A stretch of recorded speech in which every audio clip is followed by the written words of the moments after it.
guys. Hello. Good evening. Good people. How are you guys doing tonight? How you guys doing? You're doing okay? Look, I still got my hair cut. Hey Steph. Hey Pretty Brown Eyes. Hello Mo Love. Hey Gigi. Gigi. You are so funny, Gigi. You know that, right? You are so funny.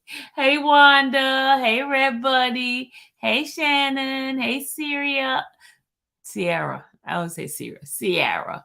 Hey, hey Nakenya. Hello. That's it. It's Friday night. Get down. Ooh. Friday night. Hey Rosie. Hey Bree. Friday night. Bumping. Hey Mr. Bush. How are you? It's coming up.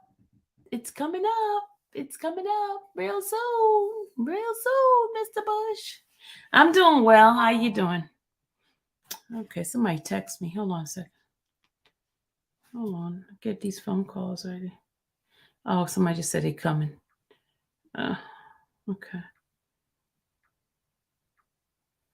I'm thinking about having a special guest tonight just to chit chat with you guys. Y'all think I should have a special guest tonight? I think I should get my special guest to come out. Let me send my special guest the link for tonight. Oh, he has. What time did it start today? Okay, no, that's not. I'm gonna send him my link, and you guys get to see who it is. I'm have my special guest. You guys, I'm about to click the link. No, you're not. Don't come up in here. You're not clicking the link. I'm sending it to my special guest. I'm not putting you in there. You're not coming up here. You're not coming up. It's not for you. You digging me? It's not for you. It's for my special guest. Because my special guest said he wanted to come on tonight. You know who that is, right? Mr. Williams. Hold on, I'm sending him my link. Mr. Williams. It's gonna be my special guest tonight. Okay. All right. Mr. William is gonna come on tonight. Let me finish saying hello to the folks in the chat. Hey Kia. Hey Shannon. Hello, good people. Yes, Big Jeff is going to come on tonight so we can have a chit chat. Just nothing important. Hey Kimmy. Just nothing important. Just a chit chat. Good evening. Hey! Oh my God, I love her. Oh my God, look who's came on to see me. Y'all say hi to Phone Calls from Prison. Yay! Phone Call from Prison. She's doing an awesome job. I love it. You back, Wayne? Okay. All right. So, Phone Call from Prison. You know, I was trying to see if you could get some calls. But I sent you an email, but we'll talk after. We'll talk. So my special guest, Mr. William, is going to come in. But you know what, guys? Since we're just doing a chit chat tonight, there's no particular order or anything like that. So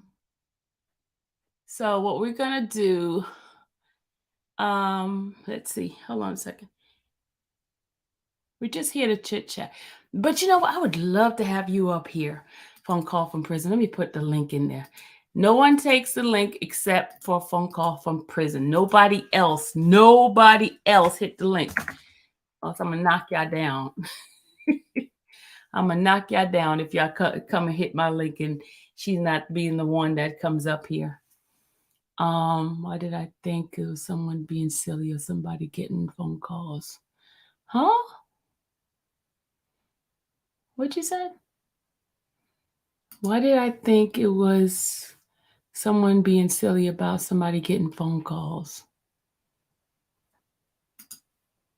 I'm confused. Okay, I don't understand that comment.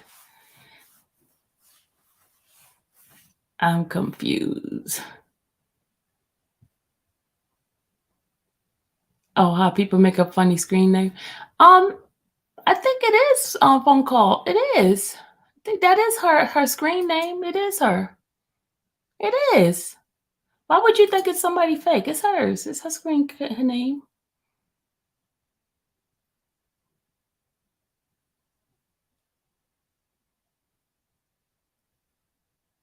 Lord have mercy. I can't stay long.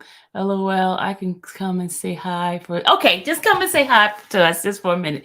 Because we love your channel. We love your channel. Love your channel. Just grace us for a second. Just a second. I feel loved. I feel loved, y'all.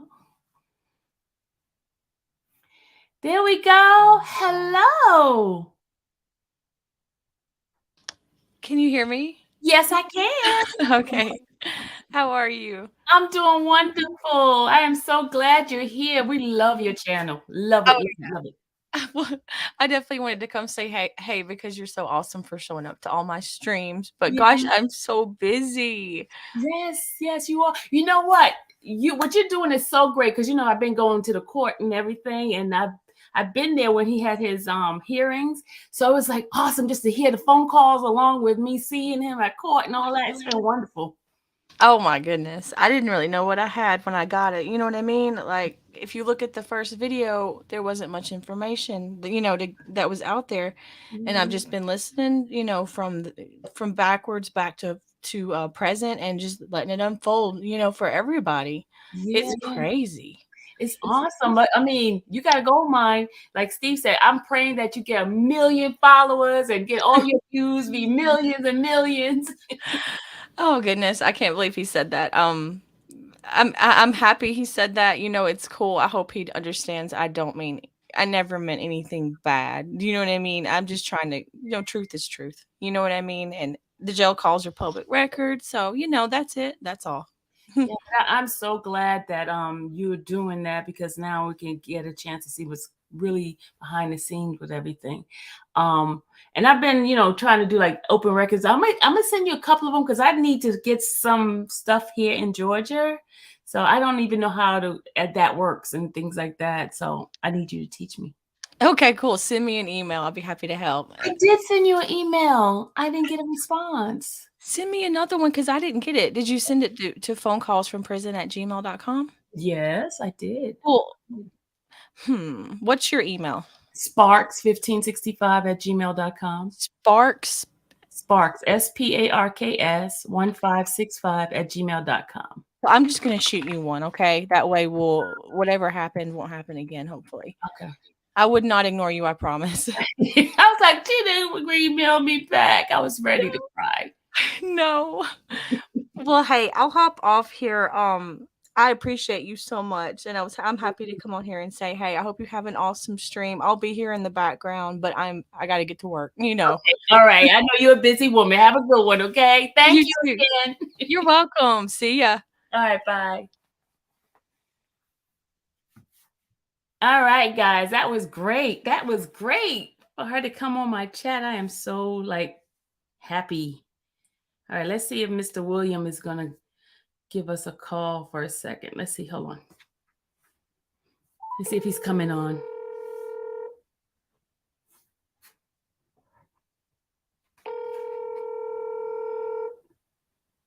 Let's see if he answers his phone.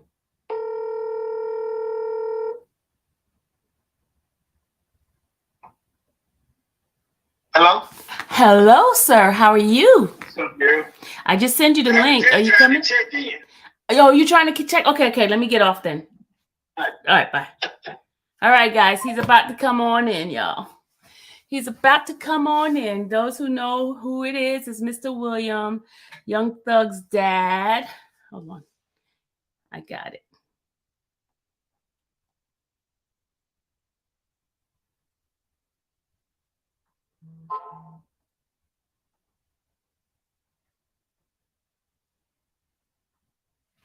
All right, so hey, King Payne, look at all my peoples are coming in here. Oh my God, I just got it. I got it. Phone call.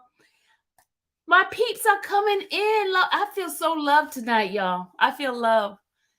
Hey, nephew. How are you? Nephew, want to come up and say hi to Auntie? Hold on, let me just put the link in here. I think Payne is here. Wow, we just having everybody here tonight. Come on, y'all. Yeah, here we go. Here he come. I don't know what name he has on here. Sir, Hey, what's happening? how you doing? I'm doing okay. How about yourself? I'm doing okay. It's been a while. I haven't seen you. I've talked to you, but I haven't seen you in a while. Yeah. Yeah, I know. I know how everybody doing. Hey, everybody. How's everybody doing in the chat? Mr. Williams say hello. Big Jeff say hey, y'all. So what y'all got going on? I'm just having a chit chat tonight. Nothing in particular. Okay. You say what now? I say I just wanted to talk to my people for tonight. Nothing in particular. Just chit chat. Oh, okay. That's what's up. So how are you doing? I'm doing okay. I'm on the road coming in. Oh, you coming into town? Yeah, I'm in town. I'm just trying to make it to my destination. Oh, okay. Okay. So you want some company with us, huh? If that's how you want to put it. That's how I want to put it. Some company. Yep. How y'all been doing though? How everybody been doing? How's everybody been doing? He asked. Chat, how is everyone doing? Kim said, how are you, Mr. Williams? I'm good. I'm good. I'm great. I'm great. Did you get a chance to see my live yesterday with the attorney and what he said? Because I was going to play a little bit of it for you to see. Go ahead. You can play it. Nah, I didn't see it.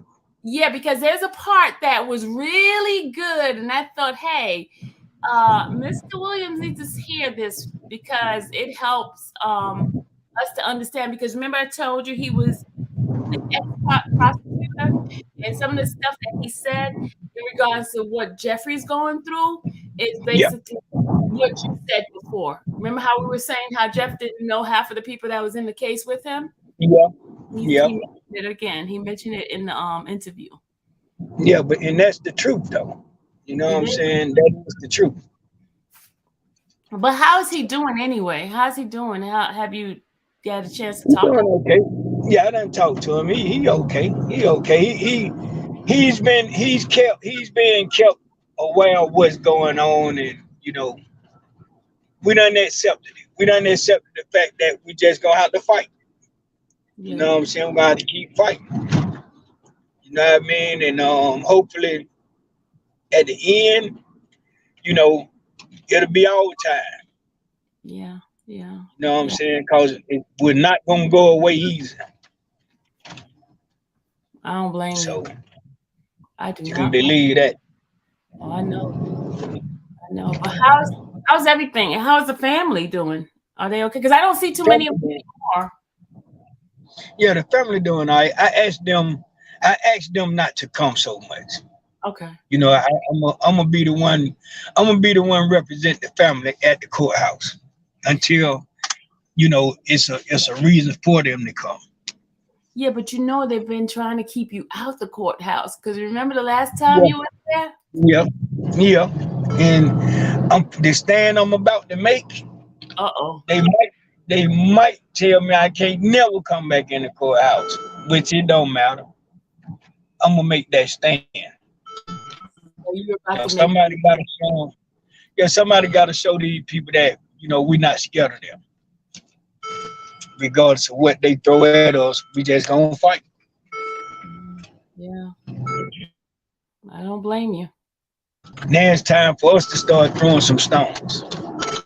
You know what I mean? And I'm saying I'm gonna get so deeply in depth with it to where it's gonna make a lot of people start second thinking. Wow. You know, it's gonna be that deep.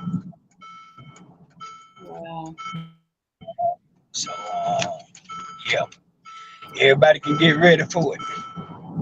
Well, But we're gonna do it on your platform. I'm gonna speak on your platform. okay, I'm excited for that. Yeah. You're So, very ready to turn it out, huh? Oof. yeah, I'm gonna talk about a whole lot of people with facts, not fiction, facts. So, yeah. All right, I'm getting ready to put it up now. Hold on. I see Lil Rod Dad just tagged me just now. I guess he was trying to come up now, huh? It's like okay. a union, huh, between us. Hold on a Okay. sec. Let me go ahead and play this. Can you see it? Got out, got a job, like a man, was supporting his family, was not getting in trouble, was reporting to probation, and then they indict him for YSL. Nothing new. He didn't break any new laws. So again, I think the reason was they wanted to put convicted felons. They wanted to put convicted murderers next to a celebrity that has done, I think he had a first offender back in 2013 or 2014 for possession of alprazolam and a firearm. I know that because I prosecuted him. I gave Mr. Thug his first felony, so I gave him some street cred. But he completed his terms of his probation, and that case went away legally. He does not have a conviction because that case went away like it never happened because he took first offender and completed first offender, which is what you're supposed to do. Mm-hmm. Mm-hmm. Speaking, you keep mentioning prosecutor. So you was a prosecutor before? I was. I started my career as a prosecutor. I will tell you this. This is a funny story because when I graduated from law school, when I was young, I had a little too much fun. So, I've been arrested a few times myself, and I thought it'd be funny. I'm like, there is no way a DA is ever gonna give me a job. So I just applied to be ironic. And Mr. Howard, who a lot of people have very negative opinions about him, but Mr. Howard sat in that interview room with me and told me face to face, like when I told him, hey, by the way, I need you to know this about my past. I've had X, Y, and Z. And he said, I know. I already knew it. I was just waiting to see if you were going to be upfront about it. You're going to tell me about it. And he told me, I'm going to treat you like every other candidate. If you're qualified for the job, you'll get the job. If there's a more qualified candidate, you won't get the job. But it'll be based on your qualifications, not on your past. And sure enough, it took him like 6 months, but he called me 6 months later and offered me a position. I went in there. I was skeptical because, I don't like the police. But I thought it was the best job I ever had because I was on the side of justice, right? I was doing the right thing. I'm prosecuting criminals. They're evil. I'm good. I was drinking the Kool-Aid. And I took a lot of pride in what I did. And I got in trouble sometimes for dropping cases that I had no approval to drop. But in my opinion, we couldn't prove them, or the people deserved a second chance. And prosecutors have so much power. They have the discretion to go forward or not go forward on a case. They have the ability. They can change somebody's life. And I think when I was there, I did some good work. I used to work under Gabe Banks. Gabe Banks is actually now Lucci's attorney, but he was my supervisor when I was in the gang unit. And same with him. He had the same philosophy. We got to treat people with dignity. We got to respect their rights. If the cops did something wrong, it doesn't matter what they did. The cops did something wrong, we get rid of that case. And a lot of prosecutors still work that way. Sadly, too many don't. Too many just want that conviction, no matter what, no matter how long it takes, and no matter how much irrelevant evidence they can put up. But there are still some good people out there. I think I did some good work, and I firmly believe I'm doing a lot more good on this side because when I came to the defense, I started to see how painful it is for a client to be accused of a crime. Not only the client, the family. It is so hard to deal with. Somebody did what they did, and many of them will just they'll take consequences. So they know they might go down the road, but the pain it causes to mom, grandma, baby mama, wife, siblings, they didn't do anything, and they're going to lose a source of income. They're going to lose a source of love. So it's very hard to be a defense attorney. You can ask Ms. Diaz. She did a year as a public defender. I don't know how she still smiles. Smile through the pain. It's very painful. All right, one at a time. We're trying to get that part. Hold on. I cannot believe any person that can sit there for a month and not have a heart. You don't come back into the courthouse. Or Well, as you might know, hold on a second, y'all. I don't care how much I like you. You are running a place where people are dying. It was 10 people to date? Yeah. We are not even in month 10, and we already beat one a month. Yeah. And these people are dying for preventable causes because they don't have access to medical treatment, because they're living in a, I think there are twice as many people there as is designed to. Just, if this was an apartment complex, the government would be all over them for violations of code enforcement. Mhm. But because it's the jail, you know what's the solution? Just give us more money. If you give me more money, then only 5 people will die, not 10. They want to build bigger jails. There are thousands of people. I think it's 3,000, right? Let's say there are hundreds of people in that jail who have bonds. There are bonds on the books that they could pay. And what's their crime? Being broke, being poor. That's their crime. And so, yeah, Mr. Dorsey wanted to get the fuck out of there. And I think it was getting to him physically and mentally. I don't know if it was a reaction to those conditions that his state of mind. I can't say I wouldn't do the same thing. Yeah. I'm actually, that was me. I might have smacked my lawyer, probably. I don't know. I was just recently elected to run the office, and I have tremendous respect for her. I like her a lot, and I think she's just changing processes. I don't think there's anything. Hold on. The scientist, yes, his girlfriend. I didn't know. I was like a little starstruck when I saw her. but Hold on. she's that in. Whoever brings that in probably has a badge. Yeah. But I I don't think know. I have a badge too. Courtroom in another building Hold on. where they have to give. I've seen Mr. Jeffrey Williams Sr. Yeah. He's all. Haven't seen any danger. No, absolutely not. I mean, I've seen my light. I'm so bad at this. I'm not like a pro with you with lighting. I'm like struggling with my lights here. Who I see there a lot. I see Miss Tasha, who is Gotti's mom. She's the sweetest person I've ever seen. She's there. She works a night shift, and she's there almost every day to show support and love for her son. I've seen Mr. Jeffrey Williams Sr. He's also there a lot. Seen some cousins, some friends. I think I've seen, was it Mariah, the scientist? The scientist, yes, his girlfriend. I didn't know. I was like a little starstruck when I saw her. but she's there.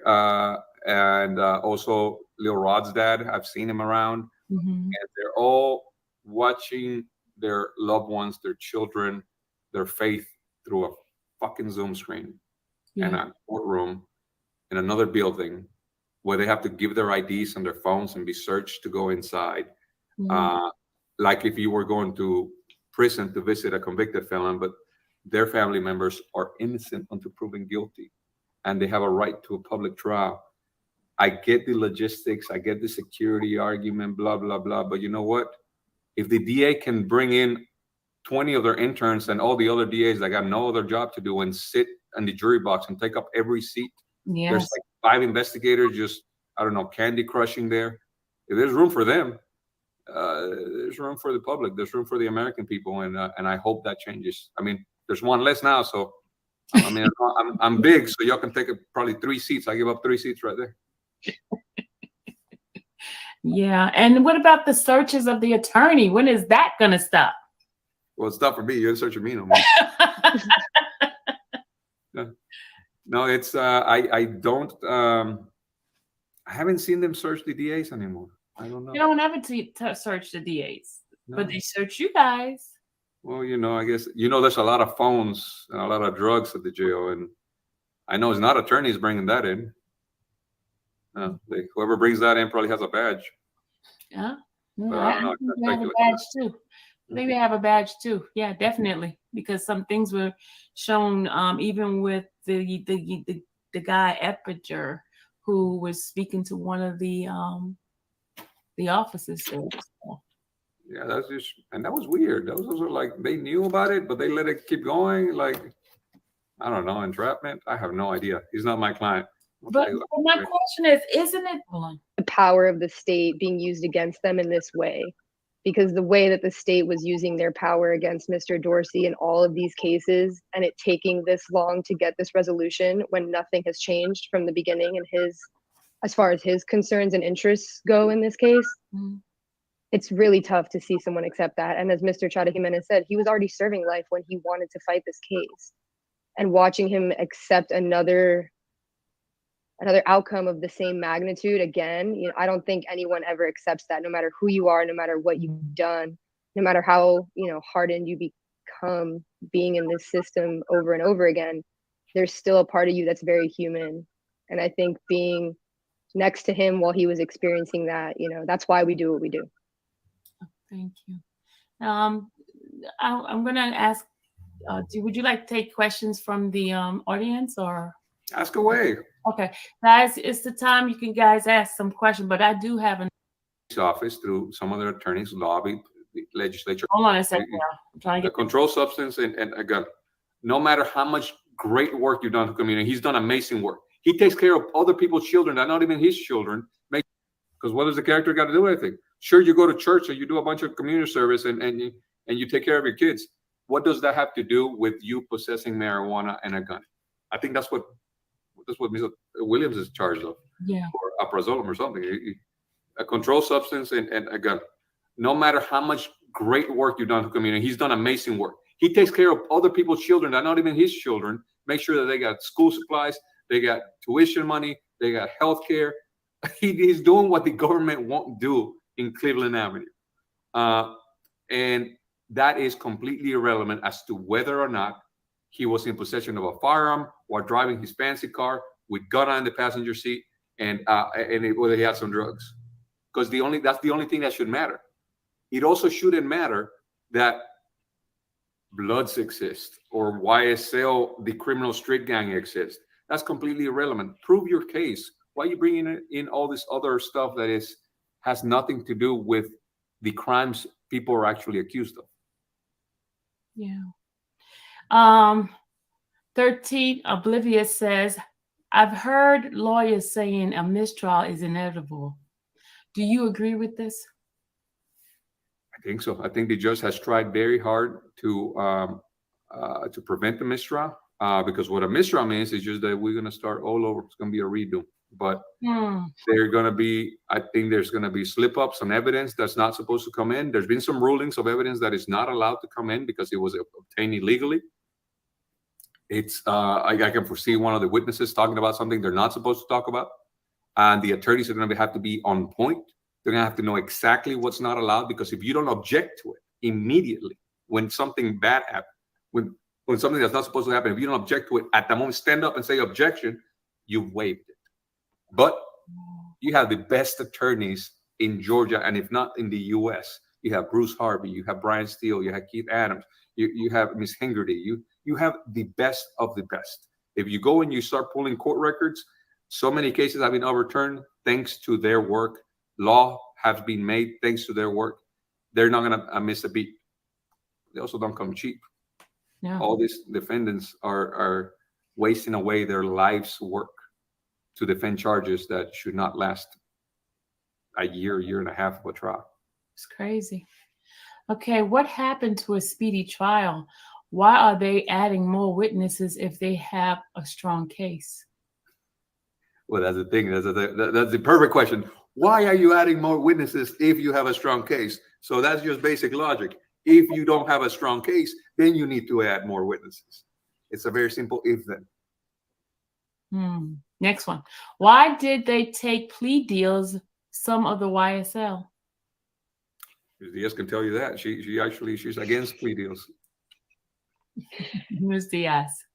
We can't speak for them. We don't know what was on the table. We don't know what those negotiations were, of course. But, different people came into this case with different interests. As we've already said, we came in with our own interests. We know our client's story. We know, what the background and context was of his other sentences. He was facing about 7 other active cases when, Mr. Chata Jimenez started.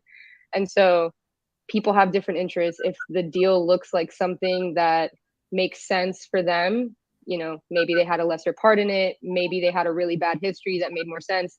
I think Mr. Dorsey chose not to do that because, you know, we all had several conversations with him about what the options were, as any good attorney would.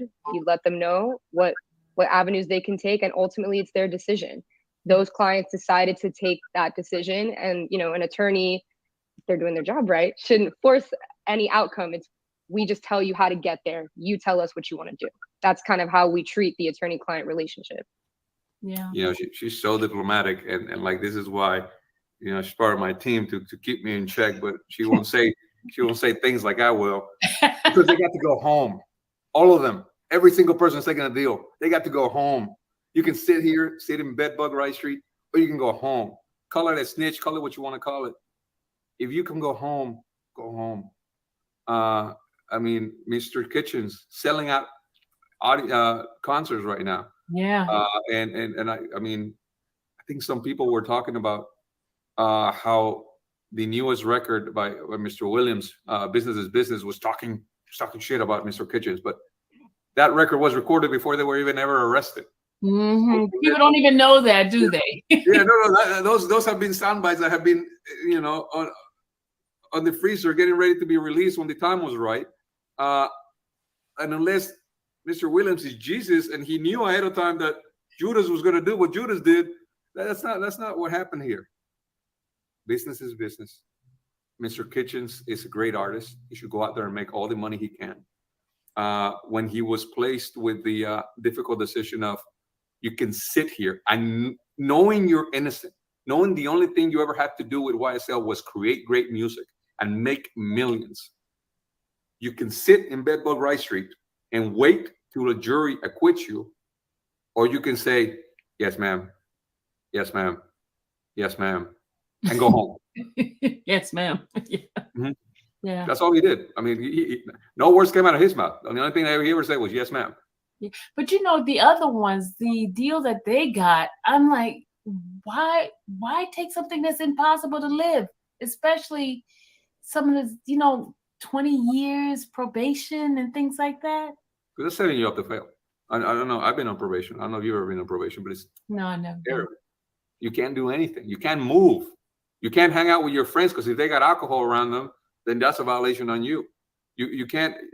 There's so many restrictions. So when we take cases, we do everything we can so that even if our clients are going to take a guilty plea, probation is going to be either non-reporting, suspended, or just non-existent at all, because being on probation is being set up to fail. But that's a much easier decision to make when you're out on bond, sitting at home, looking at the case, looking at the evidence, talking to your attorney. When you're in a jail cell and you take probation today, or you can roll the dice and maybe we'll hear back in 9 months, you're saying, I'm going to take probation today, because probation, even 20 years, is better than a week at Rice Street. Yeah, that's true. That's true. Absolutely. It says here, do you agree with Attorney Manassas that Gunner's statement will never be used in trial? I don't, because his deal is that he doesn't have to testify. His statements do not have to come in per the state. The state is not going to make him do that. However, in love and war and trial, you know, there's no rules. Everything's fair. Any of these co-defendants, right now, I don't think anybody's planning on it. But if any of them at one point need to impeach anything that's related to Mr. Kitchens, they can subpoena him. His deal says he doesn't have to testify for the state. If I wanted to, if I was still on trial, I put a subpoena in his hand. Well, I hire somebody to go find him and put a subpoena in his hand, because I don't know where he's at. And then he has to show up and he has to answer my questions. And if he doesn't answer my questions, I can impeach him with his transcript. So no, it's not impossible. It's very unlikely, but it's not impossible. Someone can force him to testify, just like any other person that knows anything about the case can be forced to testify through the power of subpoena. Okay, so I say, why do you think the prosecution added 250 witnesses recently? He said, leave him alone. Scratch my wall. Oh. Question again is, why do you think the prosecution added 250 witnesses recently? Because they are playing hide the ball. These are not new witnesses. These are not new people, new statements. They're just either, let's give them the benefit of the doubt. Because it's either they are using bad faith, playing games, hiding evidence. That's worst case scenario. Or best case scenario, they're incompetent. They don't know what they're doing. They're not ready for trial. So it's one of those two. Wow. Wow. Okay. Can you speak on the bond denial for Jeffrey Williams Jr.? There are other is charged with the same thing who has been offered bond. What are both of your thoughts on that? What do you think, Ms. Diaz? I'll let you take this one for now. Yeah, so the factors that a judge usually assesses when granting a bond are things like flight risk, employment, ties to the community, family dependence, anyone who relies on you, really. Our opinion is really that this has all been a show. They got their big fish, this DA's office is really intent on prosecuting gang cases, and they got that big fish to go along with this fantasy that they're trying to tell. And this is all just part of that show. They keep him in there. They're going to try and see if they can get him down into taking a plea. He's obviously not going to do that with the rest of the co-defendants that remain in the case. Of course, he has a lot of money. He could go leave Atlanta very quickly if he wanted to and not come back, and it would be very hard to find him. But there's house arrest. There are other alternatives that could have been explored here that could have prevented those things. He's obviously a member of the community. He's been around his entire life, grew up on these streets. So what's the problem? What is it really, other than the fact that you just wanted to make a show of it? You wanted to say that you're holding him no bond in Rice Street. You want to try to break him and everyone else down by doing the very things that Mr. Chata Jimenez just outlined. It's not a good place to be. Nobody wants to be there. A lot of people think that these co-defendants are coming into the courtroom and having their fresh air, their nice surgical lighting in the courthouse. They're getting a snack and putting their feet up. That's not what this is at all. They go home to this place where people are quite literally dying. Mm-hmm. So it's just a show. Yeah. All right, Mr. Jeff, what do you think of the interview? I didn't finish it all, but what do you think? I'm going to unmute you. Go ahead. Mr. Jeff? Big Jeff. I think he's stuck, y'all. His phone is stuck. He's stuck. Hello? Hello? Hey, okay. What did you think of what you heard so far in the interview? Can you hear me?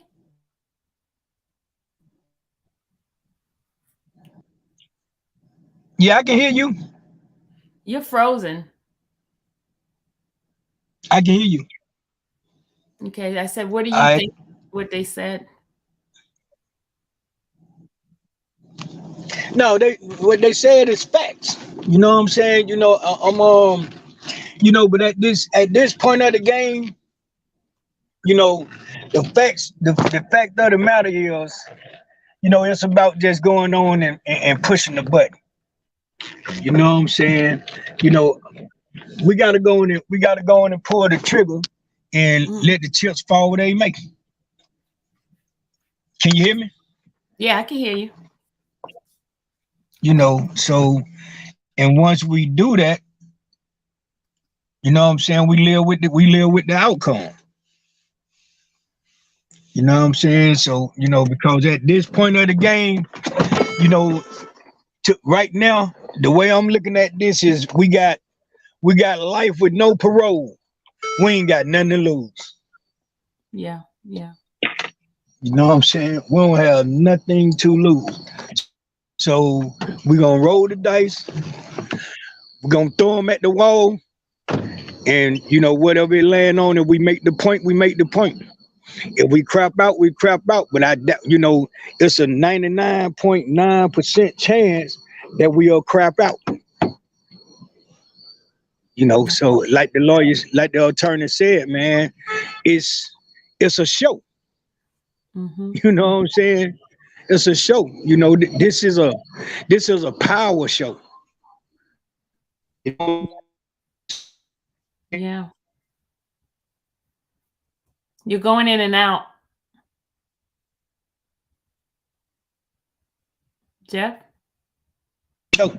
I need your house phone number. You know what I'm saying? You know, and at the same token, he's not. Yeah. Yeah. You know what I'm saying? He's not. Yeah. And I mean, regardless of what, even if it's a win, he still lose. Oh. We lost him for a minute, guys.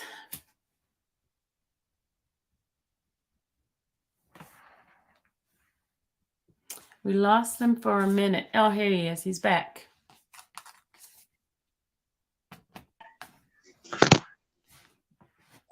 So Big Jeff is gonna be the one to see it. Yeah. You understand what I'm Yes. saying? Something that's not scared to see it. I'm not afraid to see it. So that's what the people are about to hear. You know, this, you know, I hate the young man lost his life, but you got to give the credit to the people that took it, which is his own people. Mm. You know, and we just gotta live with it. Yeah. But you're not gonna make my son his killer by trying to paint a picture that he's responsible for a lot of crime that's being committed in this state of Georgia. Yeah. Not just Atlanta, the state of Georgia. You know, so we can't play like that. We cannot play, you know, and everybody, you know. Okay, we lost you again. We lost you.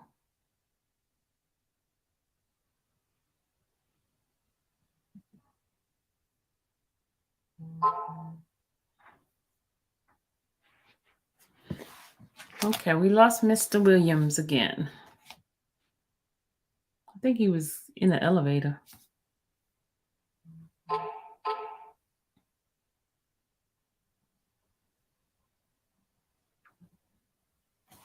I think we lost him.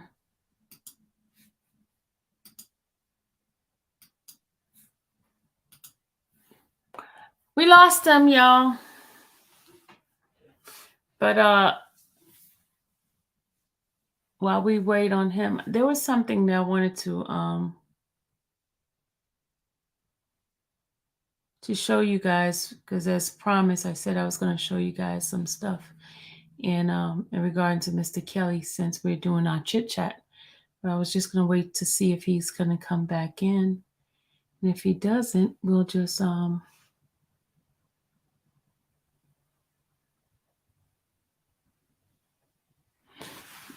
let's see.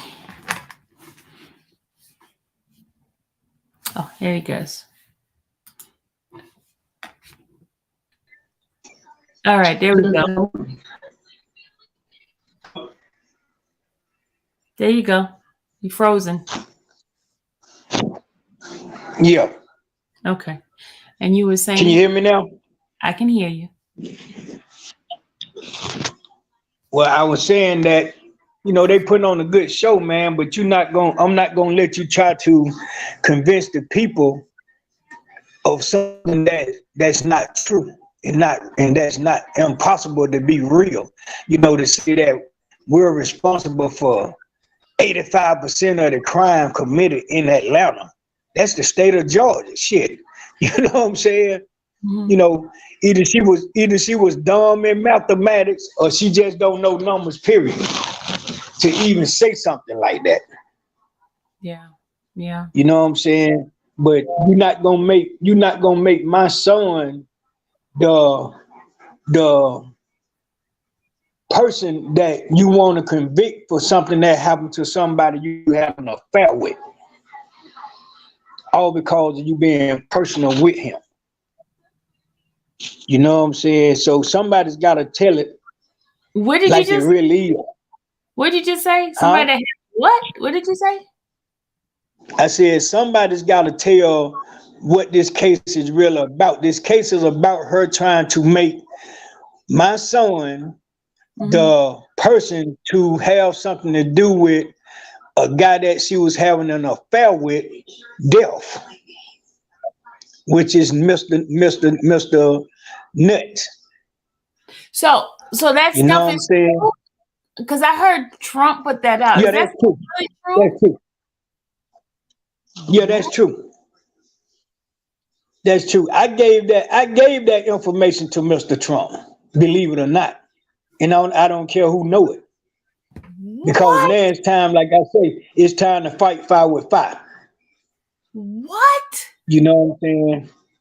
And yeah, so I'm gonna speak on that. I'm gonna speak on, like I say, I'm gonna get in depth with everything when I speak. So you got So, you know, we gonna so you have receipt for that? Because sometimes we just putting out stuff that's it's allegedly. But that's allegedly. Because you say, can I do that? I said, do you have proof of that? I mean, is there a receipt for that statement that's being made? Yeah, I got a receipt for that statement. Yeah, I have a receipt for that statement. First of all, let's not forget that I'm a man from Atlanta myself. That has been in the street, that has ran the streets, that has been affiliated with a whole bunch of people that's in the street. So yeah, I can speak firmly on that. Wow. And on top of that, I'm gonna say this. This is something that turn it over. This is something that I want people to understand. How can we be childhood friends and become adulthood enemies? Thug and Nut were friends. You understand what I'm saying? To where Nut, whose name is Mr. What is his damn name? Damn, what is this boy real name? Can you hear me? Yeah, I can hear you. Anybody in the chat knows what's Nut's real name? Because I don't know who Nut is. So that's Mr. Damn, what is his name? He's Mr. He's the guy name that they always mention in the case. They don't mention nobody else's name but Donovan. Donovan. His name is Donovan. Okay. Now, on top of that, that's the only name. If everybody who's following this case notice that that's the only name, that's the only person's death that they actually speak on. And that's the reason for it. That's the reason for it. Donovan Thomas, Her right? and his, huh? Donovan Thomas. Somebody just put it in the chat. Donovan Thomas.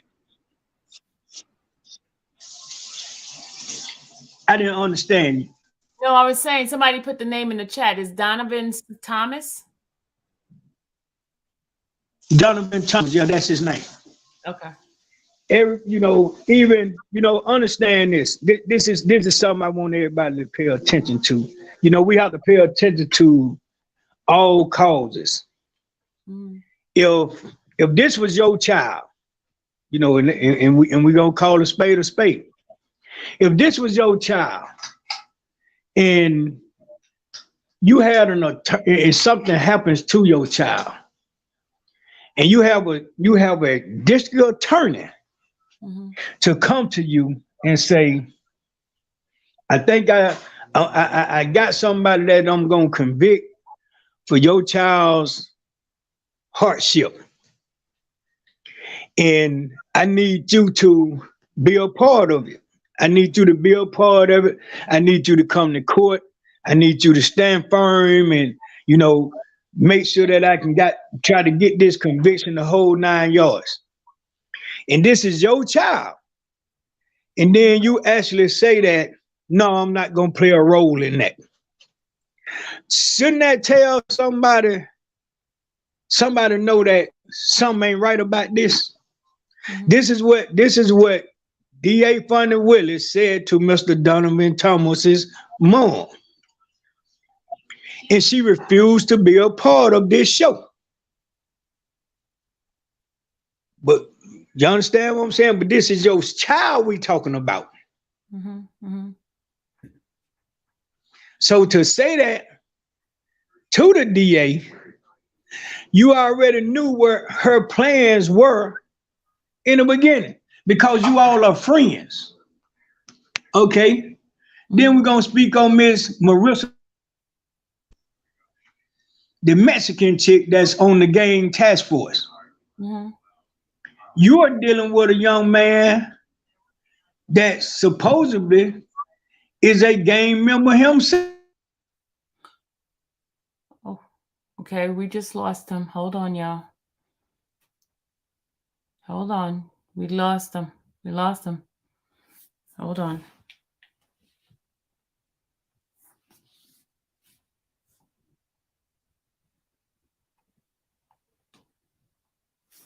Hold on, y'all. We just lost him. He'll be back as soon as we All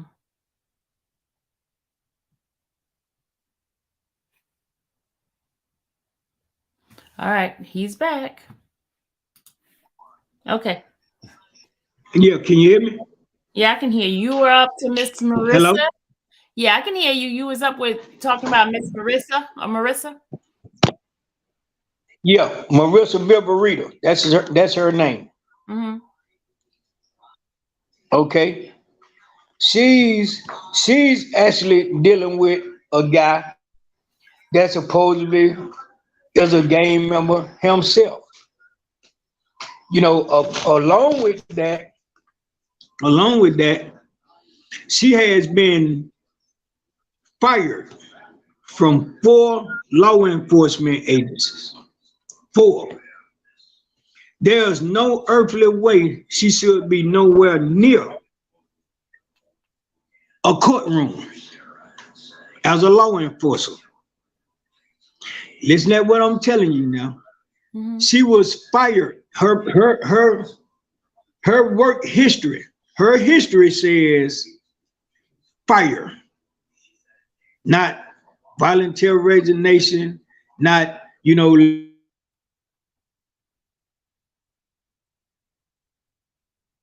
Oh my God, I'm losing you. You're gone again.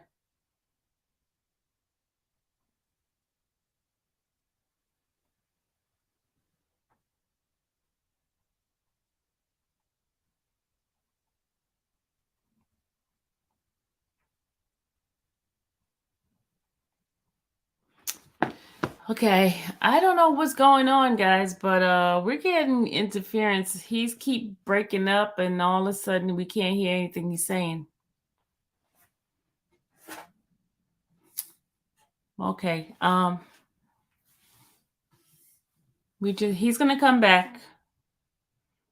Guys, remember, this is something exclusive. You're hearing it first here. Hold on. Okay, go ahead. Yeah. Hello? Yeah, I'm here. Yeah. I'm here. So, she's in a she's in a relationship with a guy like that. Like I say, we got to be. Your phone is who these people are. You're breaking up again. Can you hear me now? Yeah, I can hear you. What were you saying again? Okay, and she's been fired. Her paperwork, when you pull Marissa Viverito's history, she was fired from 4 law enforcement agencies. Okay, then she was assigned to I guess this gang task force that supposedly went to my son's house and arrested him in May of 2022. Mhm. When I investigated her and pulled her paperwork, her work history, this is how I found this out. Not only did I find that out, but I also found out that she wasn't supposed to be nowhere near my son's house as a lead investigator, a lead officer on any type of search warrant, none of that, because she was not post certified. Hmm. She was at they arrested my son May the 9th, 2022. Marissa Viverita didn't become post certified until of 2022. What was the date So again? who You broke up. What was the date again? you say what now? You broke up. What was the date that she became post certified? You say her what now? What was the date she became post certified? You said the date, but I didn't hear it. The service is terrible. Okay, let me see. Can I hear you now? Yeah, I can hear you. Can you hear me? And now. Now what was you saying? What you said, you gave a date when she became post certified. Y'all. Ugh, it's messing up.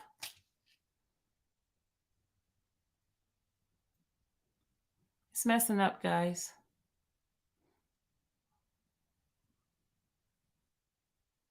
Oh my God, it's messing up. Ugh. When we get ready to get the whole information, it gets kicked out, and we're not hearing it. Remember, this is allegedly, because I don't have paperwork, facts, or anything like that, and I'm not spreading anything because I don't know. But Mr. William is giving us the information. We'll just wait till he comes back. Okay, here you go. There he is. Okay, better now. Can you hear me? Yeah. Yeah.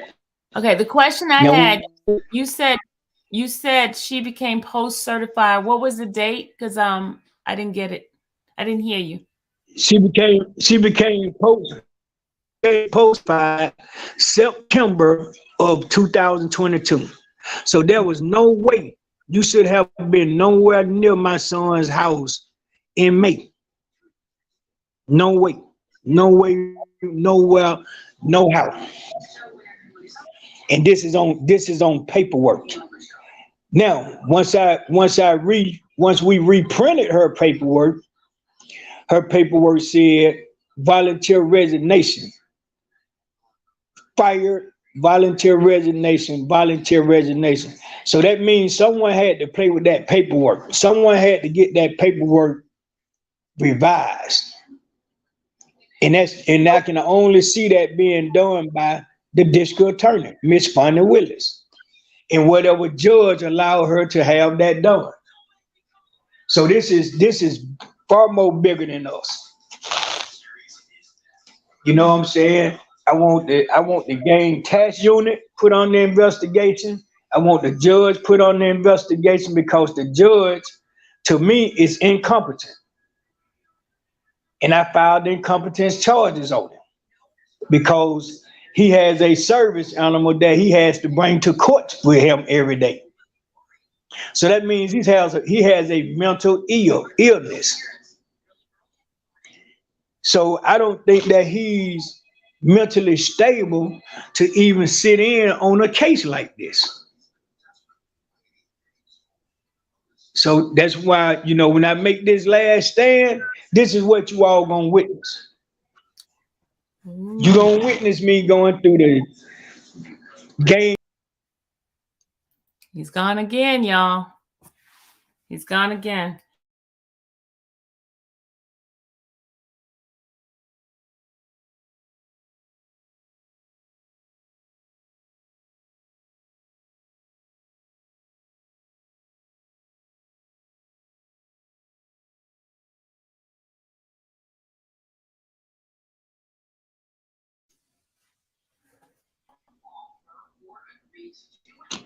Okay, yeah. Okay. You got cut off. Oh, bad, sir.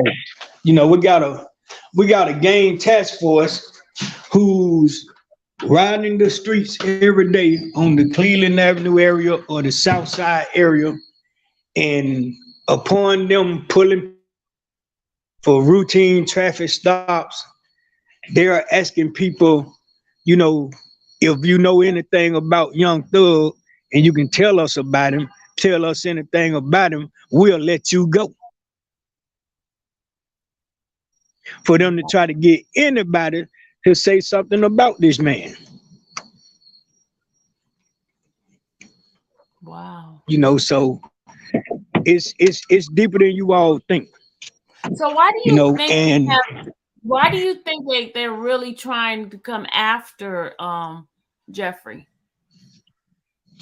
I just told you the reason they're really trying to come after Jeffrey is because Funny Willis is trying to make him the person responsible for Mr. Donovan's death. Oh, okay. And everybody know that he's not. Even his people, even his own people know he's not the person of interest.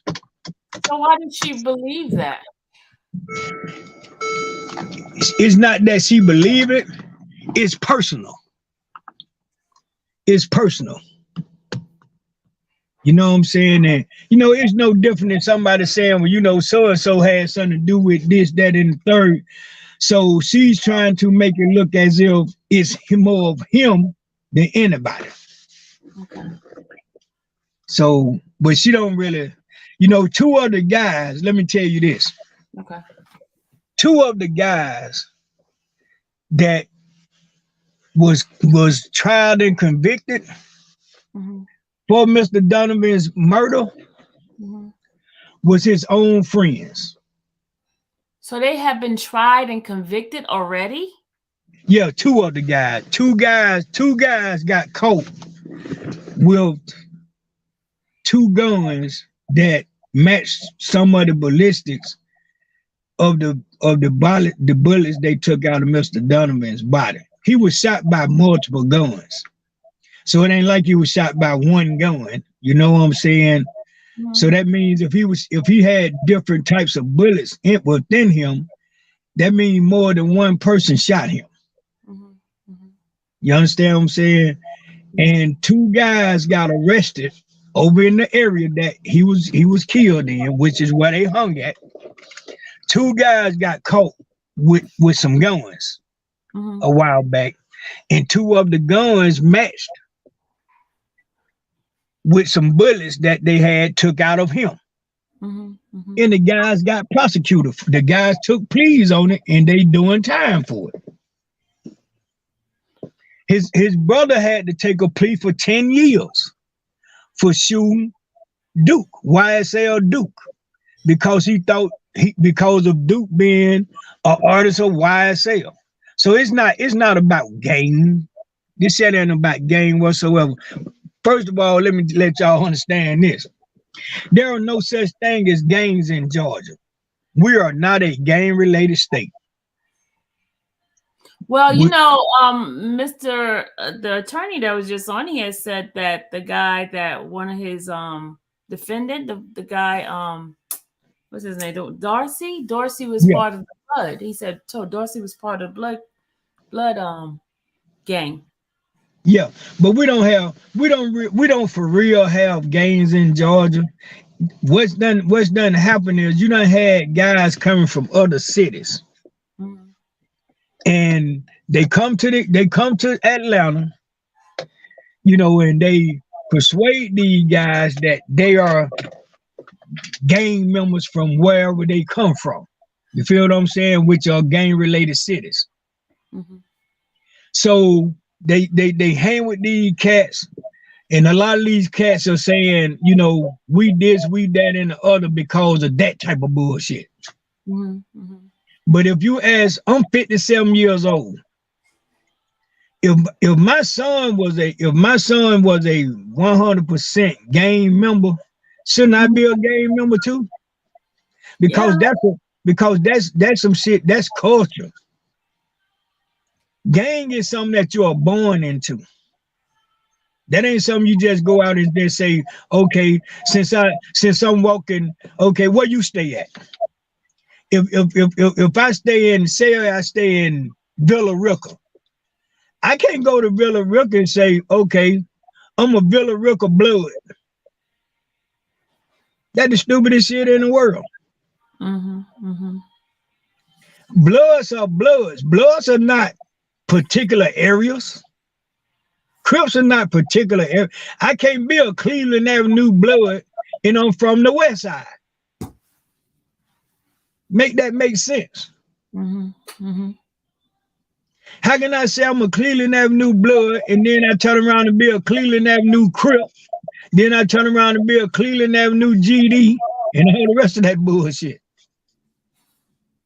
That's not what gangs do. Gangs do not hang together. All the lead cats in Atlanta, they hang together. The Crip hang with the blood and the blood hang with. Oh, yeah. Okay. You understand? So people know better than that. But see what Funny Willis is doing is Funny Willis is from LA. She's from where gangs are really at. So she know how to play down him. And the reason she can play it like she's playing it is because she know that we're not a legitimate gang-related state. Because we never have been a gang-related. You can't pull no history of Georgia and find anything gang-related about Georgia. Nothing. To the fact of this. I wish everybody could get on their phone and Google the yellow pages or the white pages or any type of directory for the state of Georgia. And I want you to show me anywhere you find in our directory where we have lawyers, where we have attorneys who practice gang law in Georgia. We don't have any. So how can we be a gang-related state? We don't even have we don't even have nobody that can protect us from gang-related charges. In other cities, anywhere you have gangs at, they got gang attorneys. Because I know California has one. Huh? I know California has big law. Because it's a gang-related state. Atlanta is not a gang-related state. We don't have no attorneys in Georgia who are who practice gang law. And she know this. And by the time we can get one here and they become eligible to practice, it'll be 10 years. Because he gotta be certified to practice in Georgia. So that means he had to go through the bar, take the bar exam, then have to practice for a certain amount of years before he can be, he'll have to work in the DA office before he can go private. So it'll be 10 years before we have a lawyer that's officially practicing gang law. You know how many people can be convicted in the next 10 years? A lot. Thank you. So she knows exactly what type of move she's making because she know we can't fight it. Because we don't have those type of attorneys. And it's hard. You can't, that's just like an attorney being an attorney for real estate, trying to fight a damn case of a person on a felony charge. It's not gonna happen. Yeah, we got the best attorneys in Georgia. We got the best attorneys probably in the world, but they don't know gang law. Yeah. They know criminal law. So and when you got a judge like Glanville, stinking ass, when you got a judge like that son of a bitch right there, you can get away with that. You can get away with that because he's being more of an attorney, of a district attorney, than he is a judge. He asks more questions than the damn attorneys do. He speak on more of the motion and profit than the attorneys do. But that's not his job. His job is to be the referee of a game. So he's biased. He's not fair or impartial. So that's what we dealing with. So that's why you got to file charges on him too, to uphold the Constitution. It's not about this game. It's not about this game that they playing. You got to charge him. I charged him with upholding the Constitution, because that's how you charge a judge. You charge a judge by not upholding the Constitution. He cannot go against the Constitution by no means necessary. So once he get that paperwork and see that I have filed these charges on him for not upholding the Constitution, if he don't uphold the Constitution after that, then he can be arrested and terminated from his seat. That's what you have to do. That's why he's not allowing the lawyers to argue in the motions like they supposed to be able to do. You know, and he's within the law because he's doing this jury crap. So as long as he do this jury crap, he don't have to hear motions unless he just want to hear it. Because motions are put on record. And once you get it on record, then if he don't uphold the Constitution, the attorneys can file charges against him. So that's why, ladies and gentlemen, we have been stuck in this jury shit for this long, because he knows he can allow them to argue these motions, because then he will have to make a decision. But isn't he making decisions on some of the motions now? Yeah, but he's making decisions on certain motions. Not all. And a lot of them he's still saying no to because he can. But see, it ain't about him making a decision now. What the lawyers are doing is they're just trying to get it on record. Okay. And then they can go over his head. See, as long as he don't let it get put on public record, they can't go over his head. I got you. You know what I'm saying? So now that he's allowed them to get some of the motions done, whether he agree to it or not, now they can go over his head and make him stand up on the Constitution. You feel what I'm saying? Yeah. You know, and that's what it's about. Now it's about making him honor the Constitution, the constitutional rights of these children. The case, you know, and let me let y'all understand this. The RICO case has been over. This is not about the RICO case anymore. When you say it's over, what do you mean? The RICO case was dismissed. It was dismissed? When the judge told the district attorneys that he was dismissing all of the evidence that they was trying to present in court, and I think that was in January, probably I think February or March, when he found out that they obtained a lot of their information illegally, and he threw out all of the evidence they say they had that came from 2015. That case was over with then, believe it or not. Because if you can't present none of that stuff into evidence, and the judge tell you that you can't use none of it in court, no kind of way whatsoever, because you illegally obtained it, that means that case is over. Mm-hmm. That's why they start saying that the only charges, if you look at the paperwork now, the only charges they say they have YoungThug charged with It's 8 charges. Yeah. And that's from the second indictment. So why in the hell are we still talking about a RICO case?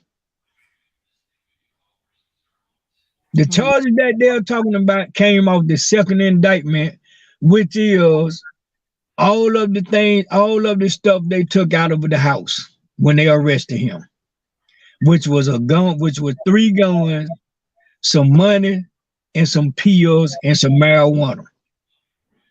And none of that stuff is something that you can charge him with as a felony. The guns were registered.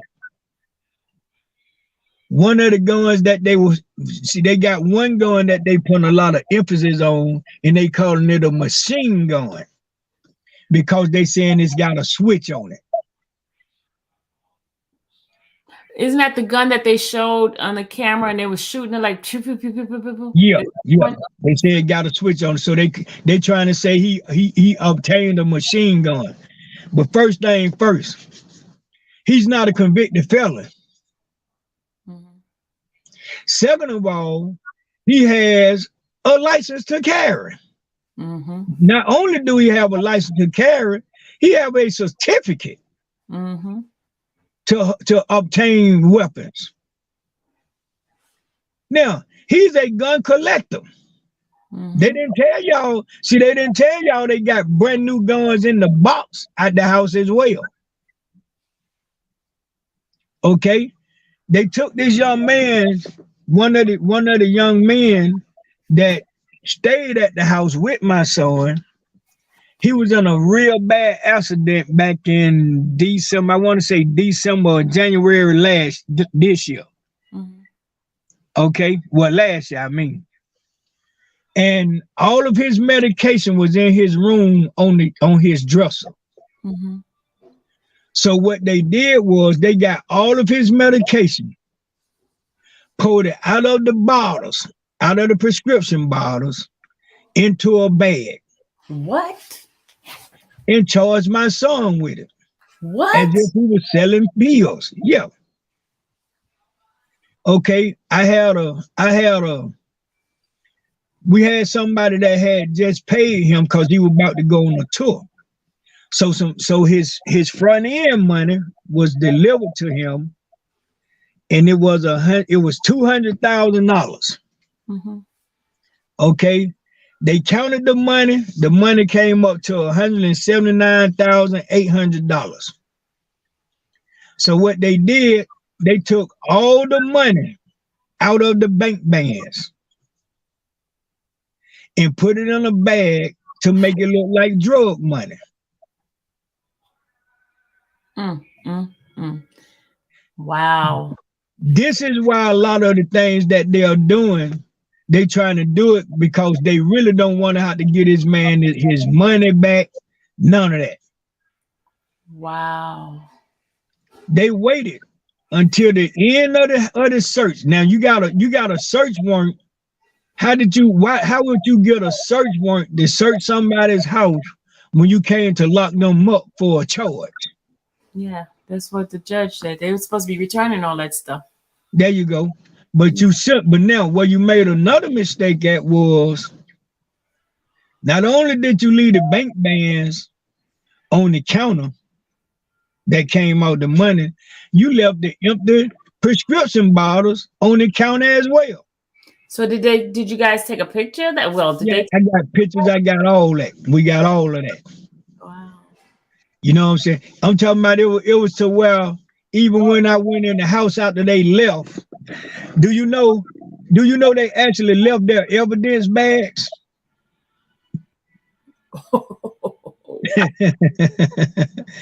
I actually had to run down the driveway and give it to one of the officers that was last pulling off. Wow. You understand? So, it is, it's a lot that y'all don't know. And they know that once it come out, it's going to be ugly. So I've been holding it this long. So now I'm finna tell it. Now I'm finna put it out there. I'm about to put it out there.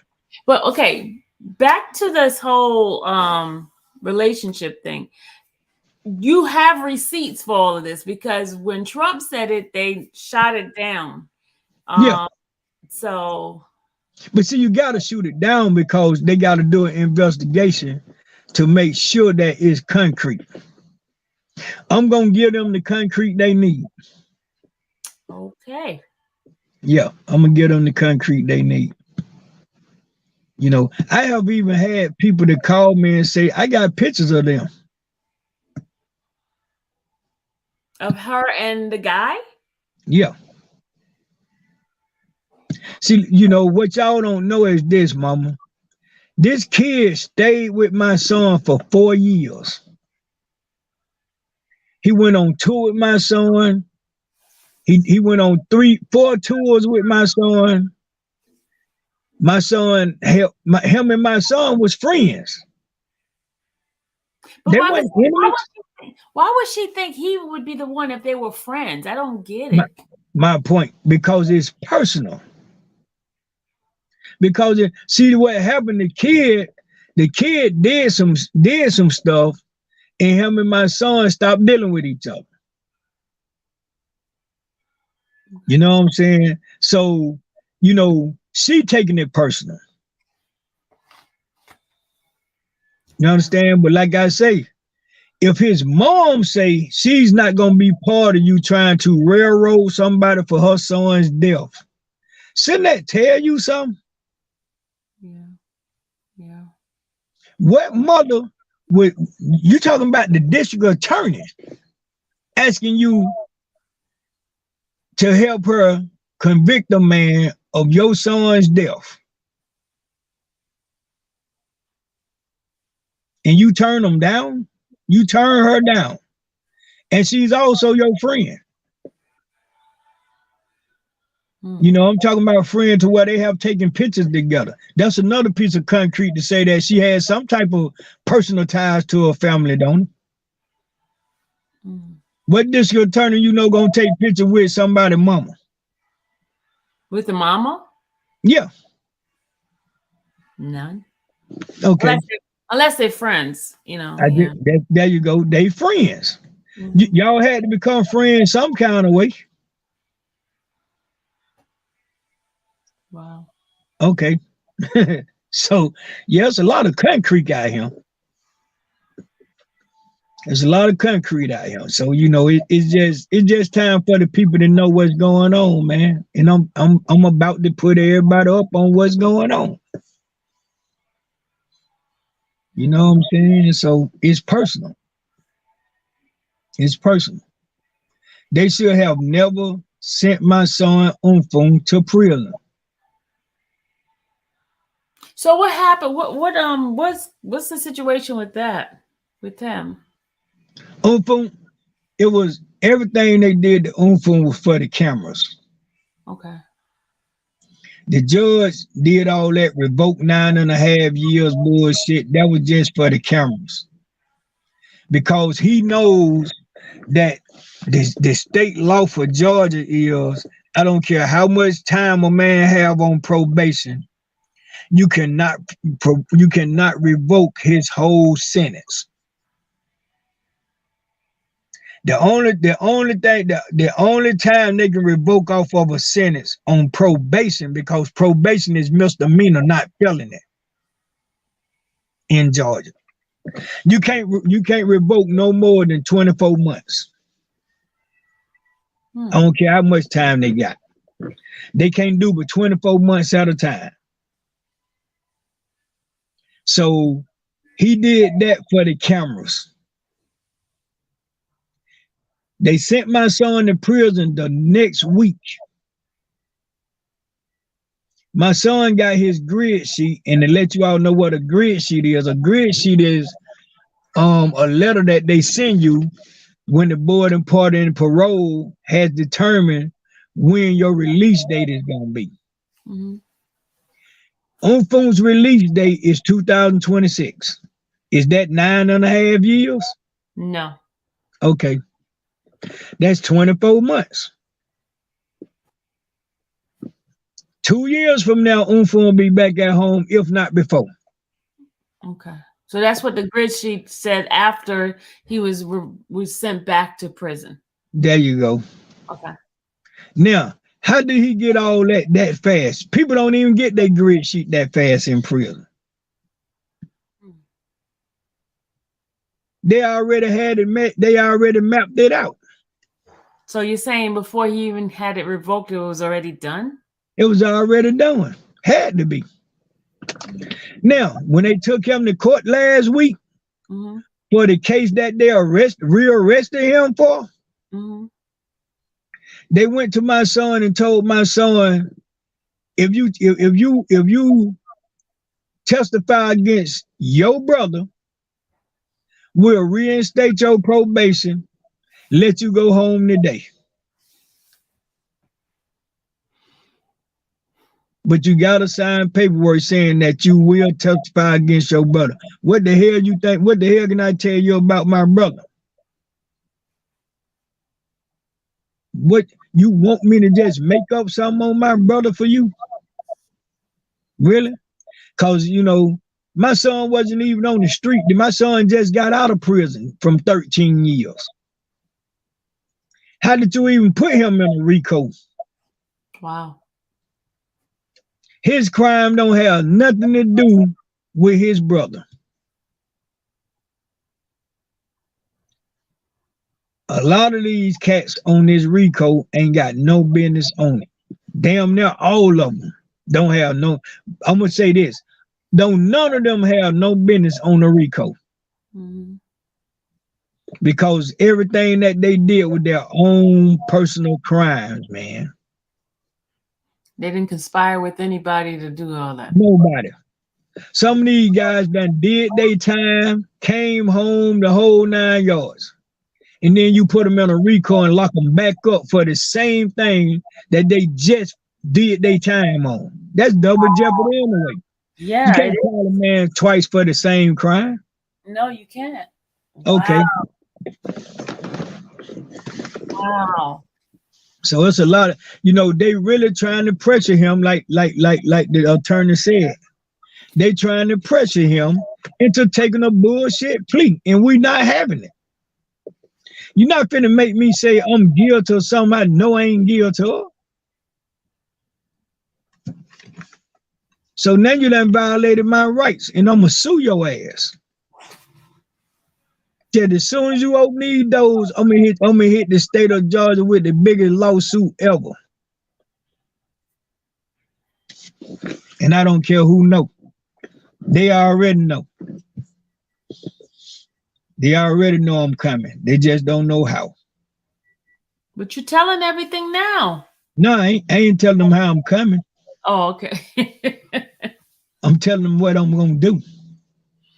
I don't like telling people, I'm gonna tell you what I'm gonna do to you before I do it to you. Okay, so they could be aware of it, right? They'll know that Yeah, did it. Because I mean it. Because I mean what I said, and they ain't trying to hide it. I'm not a coward. I'm not a coward. I ain't gonna sneak and do nothing. I want you to be prepared for what's coming. You can't stop it. How you gonna stop me from doing it? You gonna kill me? You gonna kill me? That's the only way you're gonna stop me from talking. Yeah. Okay. So if something happened to me, Funny Willis did it.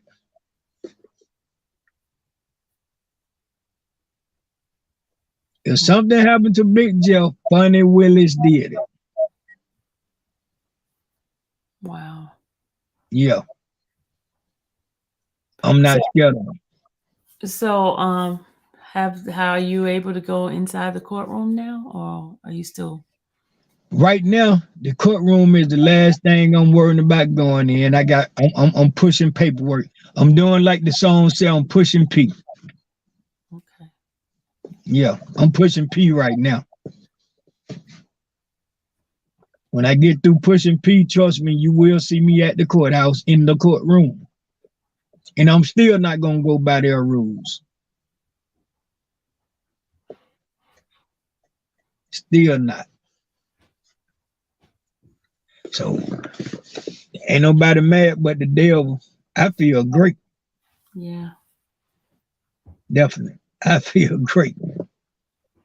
But yeah, we got a lot we're gonna discuss. When I come on, I'm gonna be all the way live. Okay. Okay. I'm gonna be all the way live. And I'm gonna finish what I'm talking about. So, you know, that's what's happening. So everybody just lay back, chill. Big Jeff coming. Big Jeff is coming. Okay. So, You've been quiet enough, huh? oh yeah, definitely. I've been quiet 15 months. No more. No more. I mean that. No more. No more. So sometimes that's what you have to do. You know, I want everybody to understand, man. I think a lot of people thinks that I'm just now coming into my child's life because of now. No, I have been in my child's life since before he came in the world.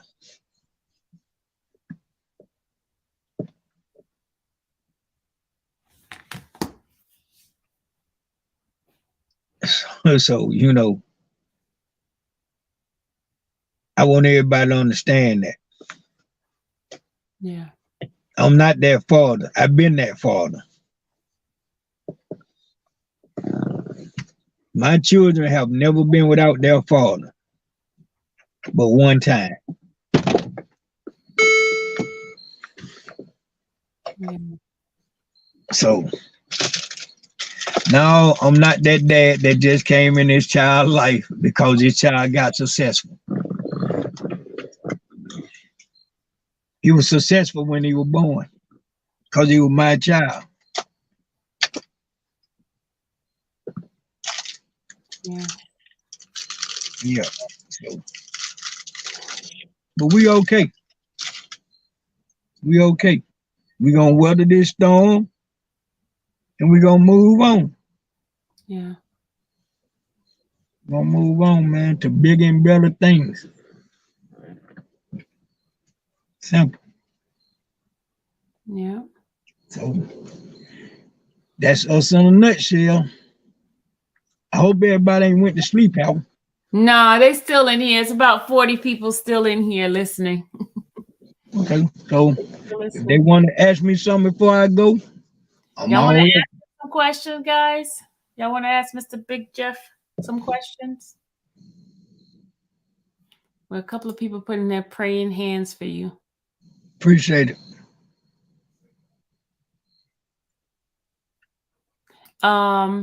No, he said, I don't think she would do any harm to you.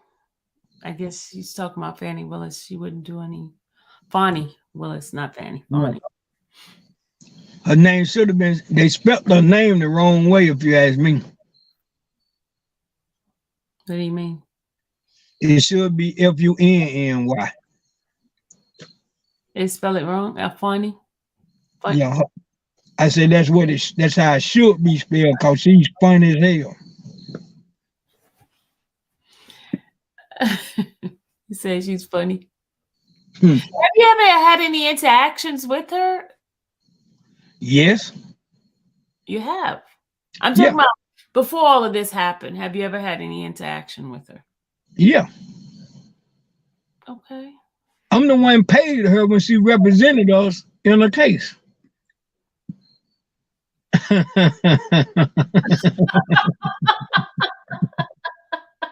What? When she represented YSL Mundo, I'm the one had to pay her. Wow.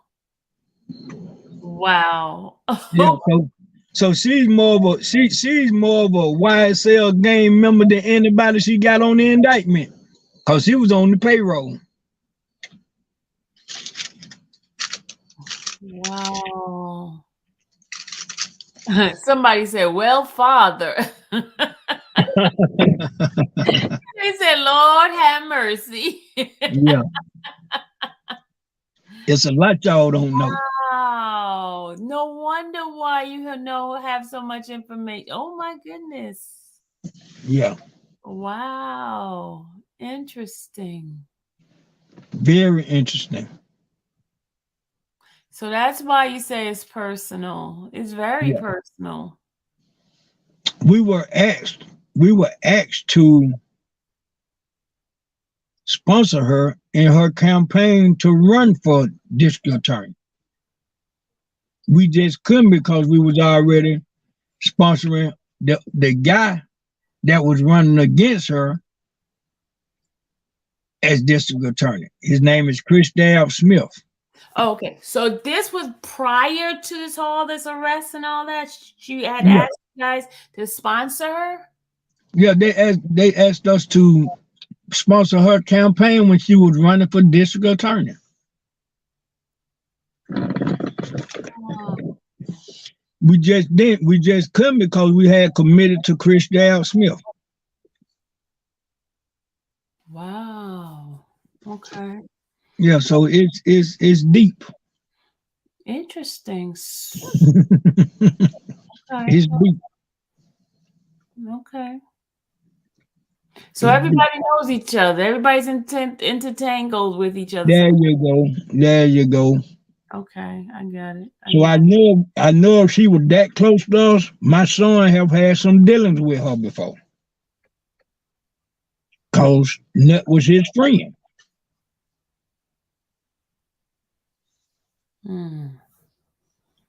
No different than Lucha. Oh, wait a minute. If Nut is your son's age, she's way older than him. So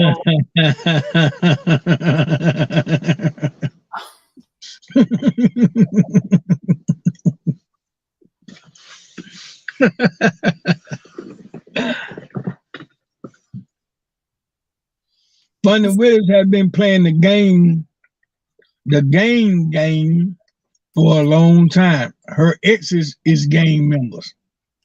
her ex is gang members? Yeah. Oh my Lord. Okay. She's from California, Mama. Wow. Okay. She said, someone says, I'm looking forward to the receipt dropping. You'll get it. Donald Trump gonna give it to y'all. Donald Trump gonna give it? Oh Lord. Somebody said, you dropping bombs tonight. And then it says here motive. And then Gigi says, she starts laughing and she says, like he got a lot of receipts. That sounds like you got a lot of receipt. That laugh sounds like you have a lot of receipt. Cause I'm Big Jeff, man. I am Mr. Atlanta. Well, Lady Coltrane says, shut your mouth and keep on talking, Mr. Williams.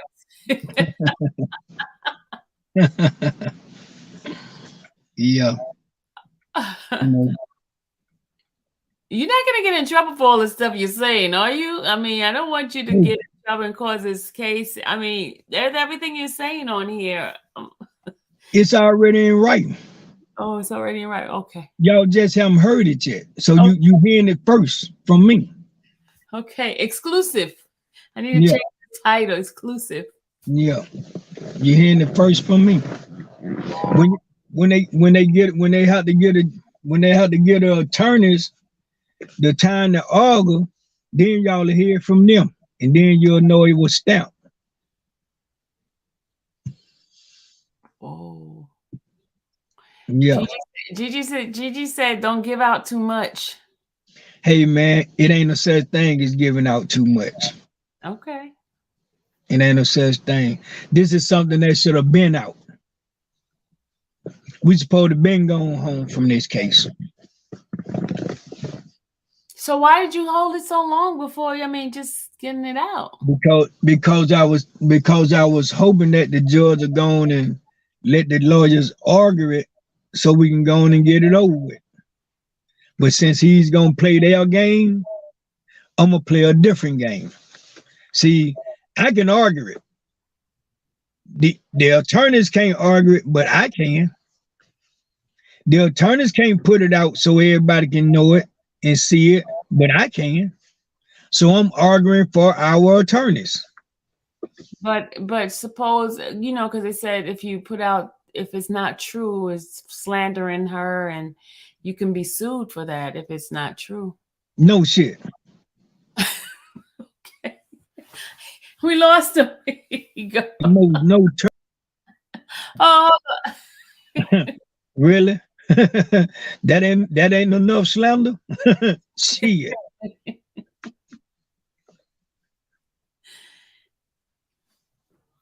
wow.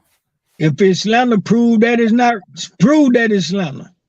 They making us prove shit for him. Mm-hmm. Okay, what make them better than us? Okay, Courtney got the hands up. Right on, Big Jeff. Yeah, what make them better than us, man? We are all equal now. But she has the power right now. She's the district attorney. You think she bigger than me? Well, position is pretty hefty. Yeah, she's in a hefty position. But you think she bigger than me? No, I don't think so. When I speak, people gonna listen. When she speak, people think.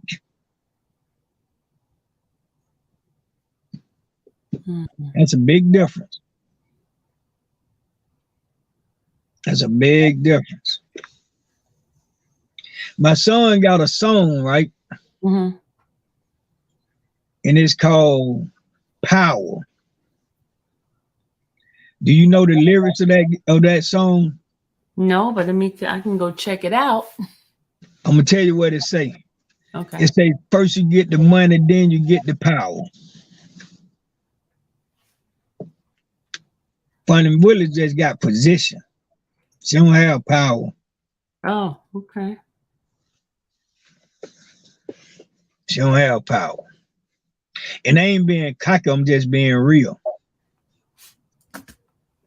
But they're trying to take the power from you guys by taking your money. Money don't make you powerful. Well, the song said you said first you get the money, then you get the power. Yeah, but money don't make you powerful though. You get the power, like you say, then you get the power. You don't buy the power. Certain aspects of what you do gives you power. I can move a lot of things with no money. Trust me when I tell you that. I got a lot of things that I got going on right now, and it ain't costing me not one dime. Because you got the power. Because I got the power. Mm-hmm. Knowing how to talk to people gives you power. I believe some of the richest people in the world got their richness from being outspoken. A lot of people call it finesse. Mm. But when you real, people want to deal with real. People don't want to deal with finesse. They want to deal with what's real. I can't get no realer than I am. That's true. On top of that, when I say something, I'm willing to stand on it. I'm willing to stand on it. They're saying they can't wait till the receipts drop. When you drop those receipts, everyone in the chat saying they can't wait for those receipts to drop. Donald Trump gonna drop them. President Trump is gonna drop them. Believe me when I say that. So it's coming. The time coming. I want y'all to understand, man, everybody can be put on the investigation. That is so true. You are so right on that. Oh my God. You spoke some truth on that one. Absolutely. Anybody could be put on investigation. That's it. Anybody. So yeah, that way. Nobody's above the law. That's what I learned. Nobody else. That's one of my favorite movies, believe it or not. Above the law? Above the Law. That's one of my favorite movies. Yep. But the movie that inspired me, What's that?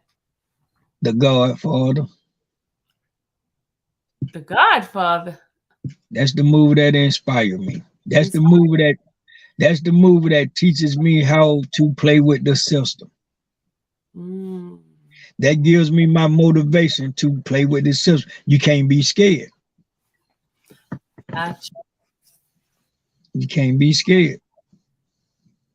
When they throw a rock at you, you throw a brick at them. You throw a brick? Okay. Throw a brick at them. That's it. That's what they do to you. Yeah. And you can't be scared. I mean, that's true. Because if you show fear, that's when they're going to try to give it to you. Yeah, a man that don't stand for something or fall for anything. That's so true. I'm not that man that's going to fall for anything. No way, no how.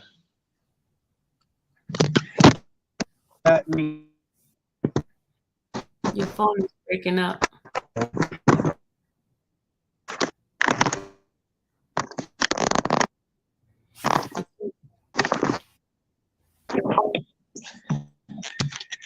It's understandable. I don't hate the game or the player.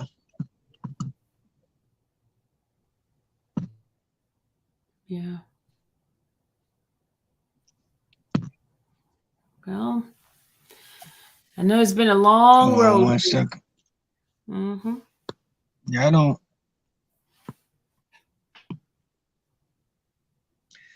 Yeah, it's been a long road. It's been a long road, man. But you know, it's okay to lose the battle.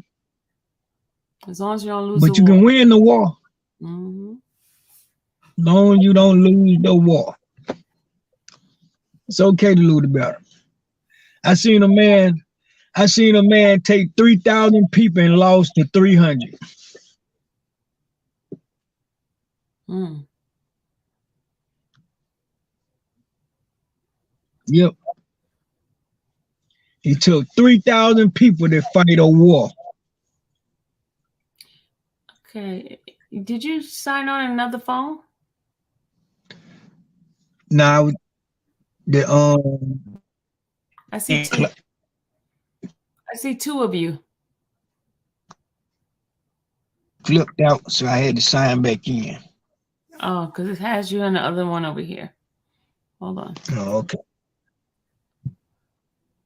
Which one shall I remove?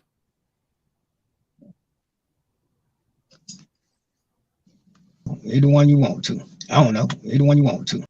Okay, I removed that one. Are you there? Yeah. Okay, I got it.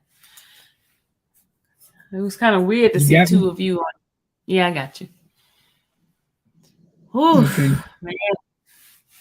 You gave me a lot tonight. A lot. I just hope that the people don't come after me after all that you just put up here.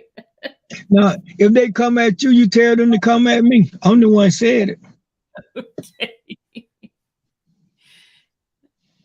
Tell them I'm the one said it. Come at me, and then you can play it back for them, and they can hear for themselves. Come at me. I'm the one said it.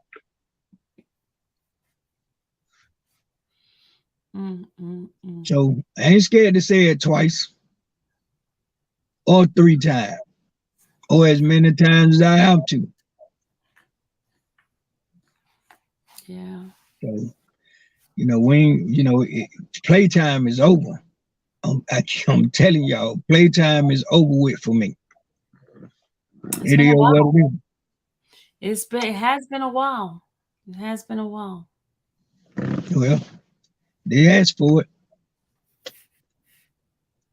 They asked for it. Sometimes you have to be careful what you ask for. Because you might just get it. Yeah. When I was being quiet and trying to play by y'all rules, y'all took advantage of it. Now it's time for me to put some footprints in the sand.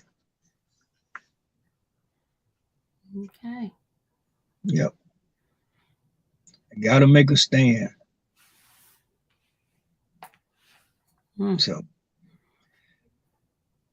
and I came at everybody. I'm coming at everybody but Jesus, God, and the Holy Spirit. But you're coming after everybody else, huh? Everybody. Everybody. So it's all good though. I really done enjoyed y'all tonight. Anybody got anything else they want to ask me before I go?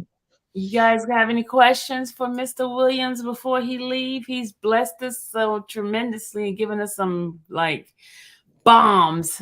Anybody have any questions? Where's the folks at that normally see? What happened is I didn't expect you to be on, so I didn't title it with your name on it because if they knew you were going to be here, they would have been here. So, anybody have any questions? I know some folks are just they missed out.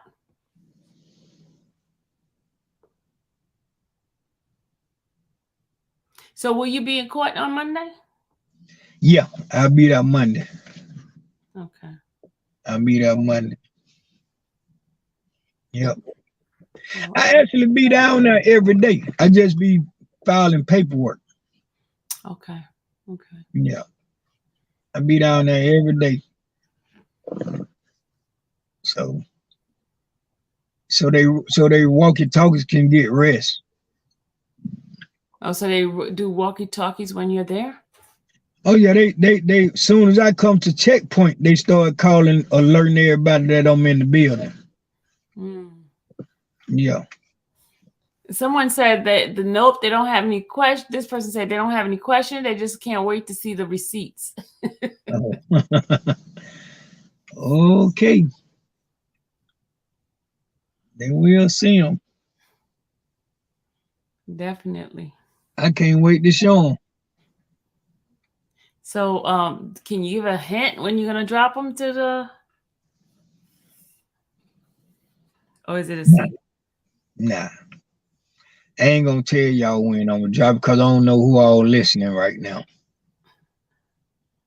Oh, okay. It's gonna have to be a shock. You know, somebody just said, "Don't tell too much."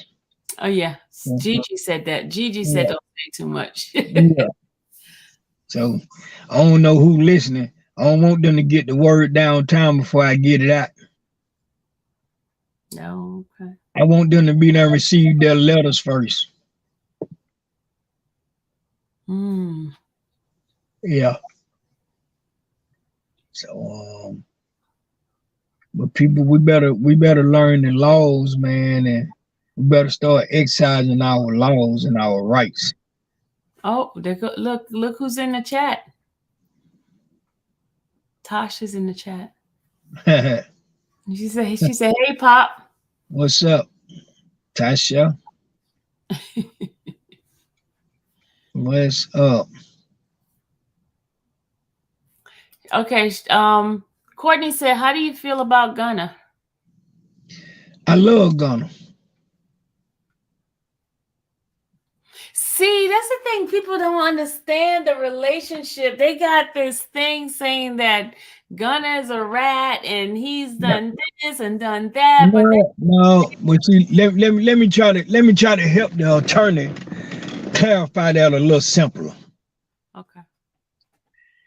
Gunna hasn't done anything whatsoever that can hurt us on this case. Period. You know, Gunna, first of all, for all of you who are listening, you have different types of attorneys. You got attorneys that are trial lawyers. You got attorneys that are plea lawyers. You got attorneys that are lawyers who just practice law on a criminal base, the only thing they want to do is satisfy a case. Mm-hmm. Just like Mr. What's his name was saying. The lawyers sometimes what people don't understand is sometimes your lawyer can take a plea for you. And when he present that plea to you, he's gonna tell you everything convincing to make you think that that plea is what you need to take. Mm-hmm. And you being the type of person that Gunner is, you trust your lawyer. Gunner is not a street kid. He's not a kid that's down like that. So if his lawyer make it sound appealing to him, he's gonna believe that because he trusts his lawyer. All right. Mm-hmm. Now, what you all don't know is Gunner has a recorded plea. Mm-hmm. And in his recorded plea, he states, I'm not taking a plea deal because I'm not leaving my brother in jail. They just didn't let y'all hear that part. So it's a recording that says that? Yeah, so what his lawyer did was his lawyer agreed to the alpha plea for him not to have to testify, for him not to have to do nothing to be released from this case. Right now, Gunner can separate himself from this case permanently. Guess how? How? Just by doing his community service. Once he finishes his community service, he's done with this case. So has he done any of it yet? I don't have a clue. I told him 4 times you need to start doing that community service and get it over with. So you can be done with this case. See, anytime you take a plea, once you satisfy that plea deal, you through with the case. You through with your case. Because he didn't have that long probation things like those other ones had. No, because see, he took pleas on a different note. He didn't take pleas, understand this. She asked him, this was her question to him. This is what got everybody thrown off because they stopped listening after she asked him this question. She said, is YSL a business and a game? That should have sent a red flag up to everybody then.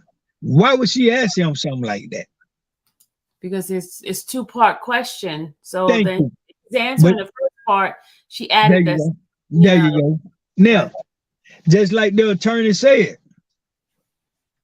the only thing he was told to do was say yes, ma'am. Mm-hmm. Yes, ma'am. Yes. Don't you know if I say, okay, Sylvia, everything I ask you, I want you to say yes, or yes, sir, or yes, Mr. Williams, or yes, Big Jeff, or whatever. I can see him right now and say, Sylvia, the sky blue, what you gonna say? Yes. Sylvia, do you drive a car? Yes. Sylvia, do you park your car and walk to the courthouse, or do you walk to the courthouse? I'm saying yes. Okay. Okay, thank you. You understand what I'm saying? Yeah, and all I'm supposed to be saying is yes. It's but yes. You 2-part question, so I I'm saying can ask you all type of shit. Because I know the only thing you're going to say is yes. yes. Okay, I got you. But now, you heard her say, is YSL a gang or a business? A business and a gang. He said, yes, ma'am. You know what? I'm going to pull up that transcript. She didn't follow it up by saying, so what you're saying is you are openly admitting that you are a YSL gang member. She didn't ask him that, not one time. Okay, I have to go pull up the transcript. You know I have the transcript, so yeah. She didn't ask him, was he a gang member of YSL? She didn't ask him to confirm none of that. Yeah. Now, what is the snitch part of it? It ain't none. Yeah, they just heard him say that. Yes. You just heard a man say yes. That's it. Yeah, yeah. But she didn't specify. She threw it in there because she knew he was just going to say yes. Because they told him just to say yes. There you go. I got you. I got you. And as soon as he said that, everybody stopped listening. Yeah. Because nobody heard this part of his plea deal in the end. She said, and you do understand that. She said, and you do understand that you don't have to testify against not one person in this indictment. So what the harm at? Then she also said, nor do you have to testify for the state or whoever else, this, that, and the other. And if so, if upon being asked to testify, like the lawyer saying, he can be subpoenaed to testify. Still. But guess what stipulation they put in his plea? What? All he got to do is say, I plead the fifth, and they can't ask him no more questions. Yeah. Okay. So what the harm at? But people don't understand it. They just, they do clickbaits and things like that and make it sound worse than what it is. So they want to put the narrative out there that he's a rat, and then got people running after him saying he's a rat. Yeah. Thank you. So, but what did he tell? She ain't asked him, now tell me this, that. She said, are you now understand this part too, like some people talk about. She said, so you saying that at 122 Cleveland Avenue, this is where the YSL gang members stand at and sell drugs? Yes. You can ask a man anything when you know this is what his answer gonna be. But do that make it true? No. Thank you. That don't make it true. And he just was listening to his lawyer and how to answer the question. Thank you. But see, what happened was his lawyer took him a different plea though. She added all that in when she started asking him the question. That's what I want everybody to think about. When she started asking him all those two-part ass questions, he hesitated because he had never heard that before. And if you look at his plea, you can hear it. And then if you notice too, the person that was recording in the courtroom didn't record everything, because remember he did it on the phone. There you go. Certain parts, certain sound bites of that. There you go. There you go. Yeah. That's just like when the DAs be talking in court sometime. They won't even talk at the microphone. You can hear them talking, but you can't hear what they are saying. Because they know not to say it in that microphone because everybody's going to hear it. That's why when I be in that courtroom, I have them to call downstairs and tell them to tell the DA, talking that goddamn microphone. Y'all making our attorneys talk in the microphone. Y'all talk in the microphone. Tasha says, hey, Pop, why the prosecutor not giving up the information, keep going back and forth? Because that's the game they play. I want everybody who don't understand the law of trial, but you can put in a motion to suppress the evidence from the state, right? They actually can wait 10 days before trial and give it to you. I heard about that. That's what Weston was telling us. Yeah. So they don't unless the judge put a stipulation on it and said, okay, you got this amount of time to give them all the evidence, all the damn suppressions that you have. Then they have to do it then. But as long as he don't stipulate it, he know what he's doing. He know what they doing. You know what I'm saying? They know exactly what they're doing. But in order for the defense to argue it, it's got to be argued through motions. That's why if everybody that's following this case, that's why every time you see one of the attorneys stand up and say, "Well, Your Honor, this, that, and the third," his letter always be file a motion. Yeah, he does say that. He says that all the There time. you go. There you go. And that's why he said it. Because until he argue it, it's not on record. Okay, I have his I have the plea deal. Hold on a Go second. I'm gonna ahead. send my email so we can go by the top part that you said. I have And to if, send it. No, go ahead. What were you saying? when you listen to it, you'll hear how Gunner stalls. Because he did not, that one what his attorney read to him during his briefing. Mm-hmm. Hold on, my thing is taking a long time to come in. This is the paperwork itself, not the Okay. Then, and then what y'all don't know is Gunner was fixing to file charges against his attorney Oh, really? for misrepresentation. But we stopped him from doing that. Gunner had already talked to an attorney, was getting ready to pay the attorney the whole 9 yards to try to give his plea back because he knew that this man sold him out. Wow. You know what I'm saying? But we stopped Gunner from doing that and told him to just let's see how it gonna play out. This, that, and third, and then you just sue his ass. Wow. You know what I'm saying? But the kid, he was doing the right thing. People just didn't know it. People just didn't know it, man. So he was finna spend money to file charges against his attorney and give his plea back. And the reason I told him to hold up is because the judge still has jurisdiction to accept his plea deal or not. Mm-hmm. So ain't no sense in spending no $200,000-$300,000 on a lawyer when you already know this is a bonehead ass judge. And he said to say, no, I'm not accepting the plea back. So you don't spend money for nothing.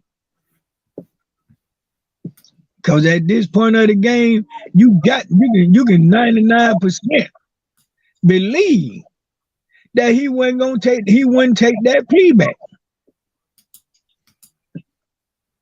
And the main reason for it is because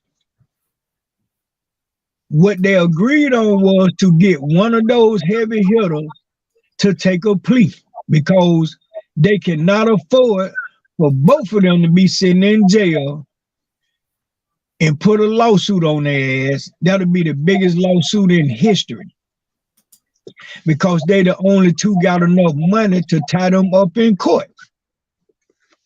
They don't care about the rest of them cats. They didn't want Gunner and Thug to be able to sue them. So you got to get one of them to take a plea.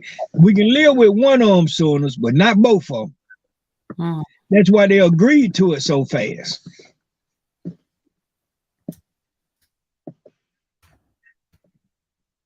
Wow. It's all about knowing how the system go, man. I know how the system play. That's why I do to them what they do to us. Beat your ass with that pen and that paper.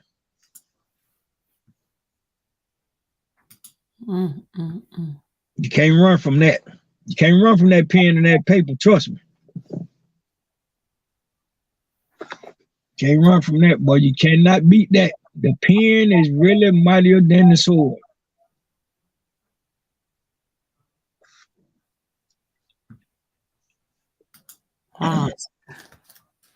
Almost have it. Hold on. All right, I have it up. Hold on, let me download it first and then look at it.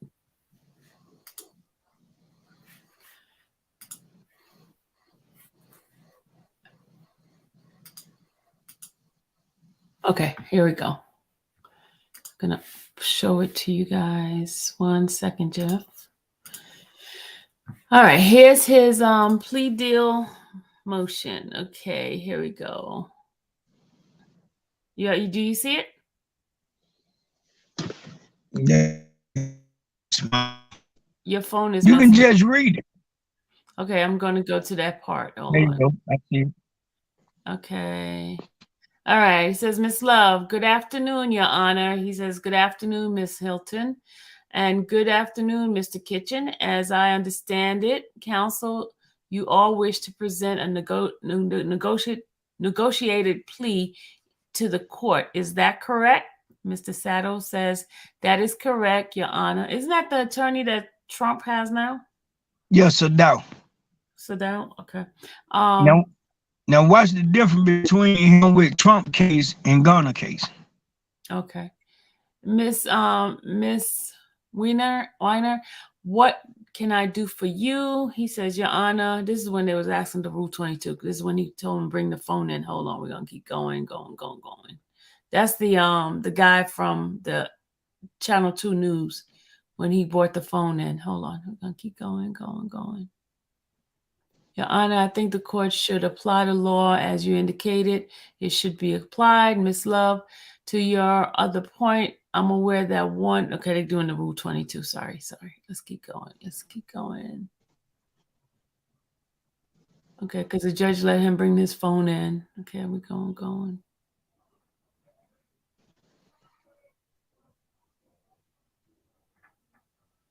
Okay, let's keep going. Okay, here we go. All right, I think they get ready to start now. It says, this is her explaining to him that he is, hold on. Okay, the judge asked him, I accepted and imposed sentencing that you negotiate, okay? And then Mr. Kitchen said, yes, Your Honor.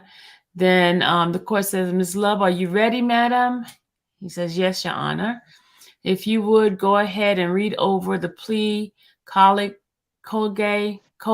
and then the factual basis as to what you believe and had this case gone to trial, the facts therein beyond a reasonable doubt. Yes, Your Honor. Thank you. Then she says, Mr. Kitchen, would you please state your true, correct, and legal name for the record? Sergio Giovanni Kitchens. Are you at this time taken or under the influence of any alcohol, drugs, or medication? No, ma'am.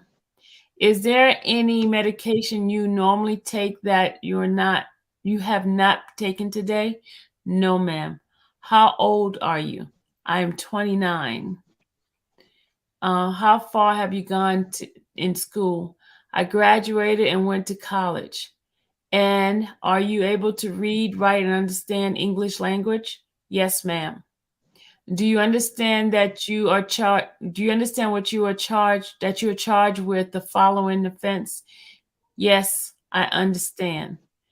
Let her finish first. So he was already answering the question without him going. There you go. He was doing exactly what he was told to do. Just say yeah. So the judge told him, let her finish. He said, oh, I'm sorry. You are charged with conspiracy to violate Racketeering Influence or Corrupt Organization Act. Yes, ma'am. There it is right there.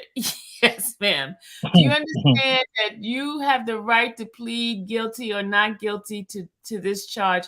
If you plead not guilty or remain silent, you will receive a jury trial. Yes, ma'am. Have you had enough time to speak with your attorney, Mr. Sato and Mr. Garland, about all the facts and circumstances known to you regarding the charge in this indictment, including any potential defense? Yes, ma'am, I have. Do you need more time to discuss this case with your attorneys?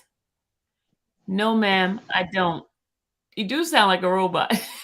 Are you satisfied with your attorney services? So he lied on that one. Yes, I am. Do you waive any formal reading of the indictment? Yes, I do. Do you waive any in all defects in the indictment, including with any respect to your name? Yes, ma'am. Now stop right there. Stop right there. Now, why would you continue to read shit then? Why would you continue to ask him shit then? He waived it. You ain't got to ask it if he waived it. That's true. That is okay. true. Go ahead. Go ahead. Have you been arrested on these charges? No, ma'am. And that's the truth. That's the truth. He haven't been arrested on no charges because he didn't have none. Okay, let's go. Keep going. Okay. You are currently. Oh, I'm sorry. Yes. I thought you were asking me. Yeah. Yes. I have been arrested on these charges. And there you go. But what are the charges? Hey man, come on now. He's on autopilot for real, y'all. He's on autopilot. He's on autopilot because he's saying yes. He just saying no, ma'am. Yes, ma'am. And he says, and the state is unaware of any outstanding warrant related to these charges. Do you or your attorney know of any outstanding warrant related to these charges? No, ma'am. Has your attorney advised you of the minimum and maximum sentence for each charge to which you are pleading? Yes, ma'am. Do you understand the minimum sentence is 5 years and the maximum is 20 years in prison for charges in which you are pleading? Yes, ma'am, I understand. Do you understand that this is a negotiated plea? Yes, ma'am, I understand. Which means that the state will recommend the court a sentence of 5 years to serve one commuted to time served, balance suspended upon the successful completion of the special condition enumerated in the plea agreement upon no violation of the law. Mrs. Saddle says, just to be clear, because there has been some confusion, it is suspended today, can be terminated on completion of all the condition. That is what the agreement is. There you go. Ms. Love says, correct. There you go. There you go. Now, just like I said earlier, all he got to do is do the damn community service, and he done with this case. It says it right there. It says everything suspended today and can be terminated on the completion of all conditions. Yep, it says it. Go ahead. He says, she says, correct. And then Mrs. Sasso, did your honor understand? And she says, I'll restate that if I need to. And he says, please. So Love said, 5 years to serve one, commute to time served, balance suspended, and the parties agreed that upon completion of the special condition that I will enumerate and the suspended sentence will terminate by consent order. There you go. And the judge said, hold on. I hate to be the fly on the wall, folks. It has to be suspended upon completion that he completes the condition. I'll terminate it after that. But that there you go. He got the technicality still under sentence for him to complete the community service. That's what you were talking about right there. There you go. Okay. And then Mr. Saddle says, but interestingly enough, it doesn't come up often. Georgia allows one to have a suspended sentence and still have condition that must be required to be performed under Georgia's law. That is why we have worked out to be suspended sentence as opposed to, for example, probated sentence. Indeed, I have done it in 2 other cases involving other clients. It's suspended, but if you don't complete the condition, then you can bring someone back into court just like they were on probation because the sentence continued.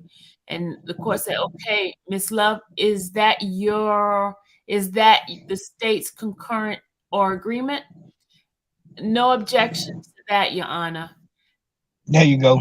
Then that's fine. Then that is fine. Thank you, Mr. Saddle says. The special conditions are as follows. If called by any party, now listen to this, y'all. Go ahead. If called by any parties in this case, you will testify truthfully, reserve any Fifth Amendment right or privileges against self-incrimination. You agree to perform 500 hours of community service, a substantial portion of which will require that you speak to young men and women about the hazardous and immorality of gangs and gang violence and the decay that it causes in our communities. And then it says, you agree that community service location shall be determined by the Office of Fulton County District Attorney. As another special condition, you agree that you will possess no gun during the term of this 5-year sentence or anytime thereafter, unless and until your rights to do so is restored. And you agree that you will commit no criminal acts, and do you understand that? Yes, ma'am. I agree and understand. Additionally, as part of this agreement, you make the following acknowledgement that all the following statements are true. You hear that? Please state after each statement whether or not you agree and acknowledge the statement are true. Okay? Yes, ma'am. I became affiliated with YSL around 2016. Is that true as it pertains to you and to you, Mr. Kitchen? Yes, ma'am. Now, here it is right here. Here it is, y'all. Here it is right there. Is YSL a music label and a gang? And you have personal knowledge that members or associate of YSL have committed crimes furtherance of the gang? See, that's a 2-part question. Right there. There it is. Now that's 3 parts. Yeah, that's 3 parts. Thank you. That's a 3-part question, y'all. He added 3 parts to that question. Thank you. And everybody stop listening right there. And you know what? The first part was the music. Like she put the music label on there first. Thank you. Thank you. Thank you. Thank you. Now go ahead. Read again. Read some more.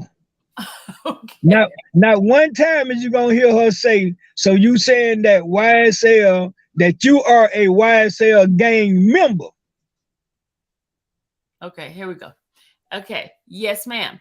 You were present when law enforcement officers stopped the vehicle in which you were present, along with Jeffrey Williams, wherein hydrocodone, methamphetamine, and a firearm were recovered. These items did not belong to you. Stop right there. Stop right there. She didn't say none of that plural. You know why? Because they found 1 pill in his bag.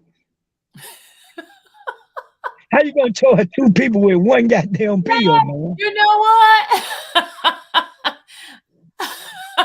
He didn't say pills. You're right. Wordplay, guys. Wordplay. Yeah. That's why I said you got to listen to what people they be saying. Oh my God, this is wordplay. Okay, go ahead. Shit. Oh my God. Because it would have said pills. Oh my, it's no plural on here. You're right. And a firearm were recovered. Okay. Now, these documents did not belong to you. Nope. Yes. Now she said they did. He said it didn't belong to him. He ain't lied. It didn't Cause belong to it him. didn't. Oh, Cause it wow. didn't belong to him. But what can you charge my son with? He's not a convicted felon. He has a right to carry a firearm. So what the charge at? That's why the case got dismissed. See, they didn't tell y'all that. Mm-hmm. The case was dismissed. They went back to Brookhaven and asked Brookhaven to reopen the case so that they can put it in the RICO. And they did it. It was dismissed in DeKalb County. Thank you. And they did it. They reopened the case. They allowed her to reopen the case. You are absolutely right, sir. You were right, because I looked at it in the DeKalb County. It was closed. Yeah. Okay. That's a misdemeanor case. That's not a felony. That's a misdemeanor. Misdemeanors don't last no more than 2 years. You can't do no more than 24 months on a misdemeanor. That's true. A felony, you have 4 years to convict it. So you gonna tell me a case that happened in 2016, you come back and get it reopened in 2019. The statute of limitation ain't ran out, dumbass. Cause it's a misdemeanor. Misdemeanors are 2 years, 24 months. Look it up. All righty. Okay. The next one says, do you understand that if you violate this plea? Oh, no, I got to go back up. And do you acknowledge the following statement? Listen, y'all. I recognize, accept, and deeply regret that my talent and my musical indirectly furthered the YSL, the gang, to the detriment of my community, to the detriment of my community. YSL is a gang, must end.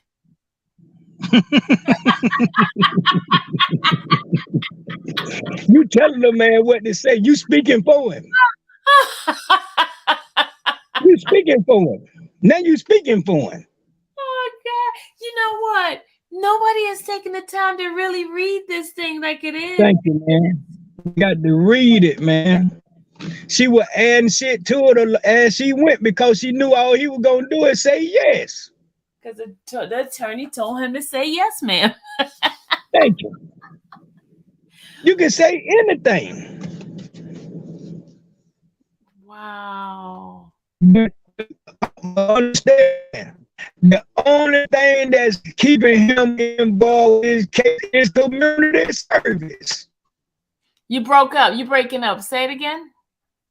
I said the only thing keeping him into this case is community service, man. The community service. Okay. Just do the damn community service, nigga, and tell them folk kiss your ass. And it's not hard to do. It's something you was already doing anyway. But now check this out. Let me show you how they playing the two-headed sword. Okay. They just sent my son Umfung back to prison. Mm-hmm. And that was their biggest argument in that trial. He hasn't done not 1 minute of community service. Mm-hmm. What did they decide to pick Gunner ass back up? You understand? But now, understand this. This is why they try to catch him off guard. Who determines what they do their community service at? The damn state. Yeah, the state. So if you don't give them, if you don't tell them where they got to go and do their community service at, how in the hell can they do it? And that was one of the things that Umfung was talking about in the hearing. Was they was saying when he made a phone call, he would call the person, and then that person didn't know. Then they try to call the person and send it back to Rockdale. Rockdale sent it back to this, and the guy said he never talked to him, never met him. There you go. There you go. His probation officer said on record when they asked him, "Did you ever try to reach out to Mr. Grill?" He said no. He said no. So how in the hell is that his fault? And he said he never met him. He said he never met this man. That's his fault. Yep. But this man You revoke this man probation for the camera asshole. You're breaking up. You sound like a robot. I said you revoke. Can you hear me now? Yeah. I said you revoke this man probation for nothing, you asshole. Glanville is a goddamn asshole. That let you know he's not reading half of that shit. So something mentally wrong with this motherfucker. Ooh. You revoke a man probation for nothing when the state is the one responsible for him doing the damn community service. So how in the hell can you revoke him? How can you revoke him for community service when the state is the one to oversee him doing it? Yeah. It's on record, you damn fool. That's why you come to court every day with a damn service animal. Cause your ass retarded. Oh my God. Oh my God. Please, that's not the words of my guest is not the word of the channel. Please don't get me in trouble. Don't get me in trouble. Okay, all right. Please don't get me in trouble. No, I'm calling a spade a spade. Oh my God, Lord Father. Evidently, he's not reading with understanding either. It clearly state that the state is the one who has to oversee you doing your community service. Yeah, they determine where you're supposed to do it. Yeah, that's true. So how can you revoke somebody for it if the state ain't did their job? Lock their ass up. That's who you should be revoking, the state. Gigi says, but couldn't the attorney have spoken up and said that was not the original agreement and that No, she couldn't. You know why? Because of the way they did it. The way they did it was we was going to court expecting one thing, and the judge allowed them to come to court prepared for a trial. And instead of him stopping it, saying that he needs to give Ms. Mormon time to get prepared for trial, he went on with it because he down with it. Who can go over his head? He's a judge.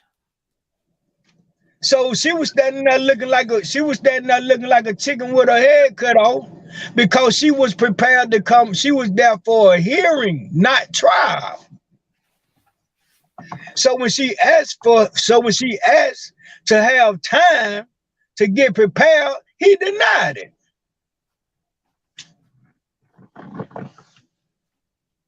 He denied it, man. And that's not what you're supposed to do. You cannot deny her the right to get prepared for something that she wasn't expecting. She wasn't expecting for them to come in there talking. They came in there, understand what happened that day. They came in the courtroom. They had the police officer that they wanted to testify, not the one that locked them up. They had an officer that was on the scene there to testify. You understand what I'm saying? They had the probation officer already there. They had the probation officer down in the county that he first signed up with. They had everybody that had a hand in everything that's supposed to have been done with him, and he wasn't aware of none of it. His attorney wasn't aware of none of it. That's against his rights, man. You got to give a man a chance to fight. His attorney didn't know none of that was finna go on. Who would have ever thought they done went to Conyers and subpoenaed a probation officer to come to court in a week? Who would have thought that? Yeah. Who would have thought they done went and found his new probation officer, somebody who he don't even know. Yeah, yeah. And had them come into court to testify on his behalf is him not being done reported. He ain't reported to stupid man, you cause you ain't called him and told him what to come to. So how can you revoke that? Y'all already had that plan, man. And I keep telling everybody how things gonna go, but don't nobody listen. I told y'all they coming back at my son. Cause he's the one that they can play with because of his previous case. Now they just took him to court for a case that he had a retrial on 5 years ago. They just took him to court for it 3 weeks ago.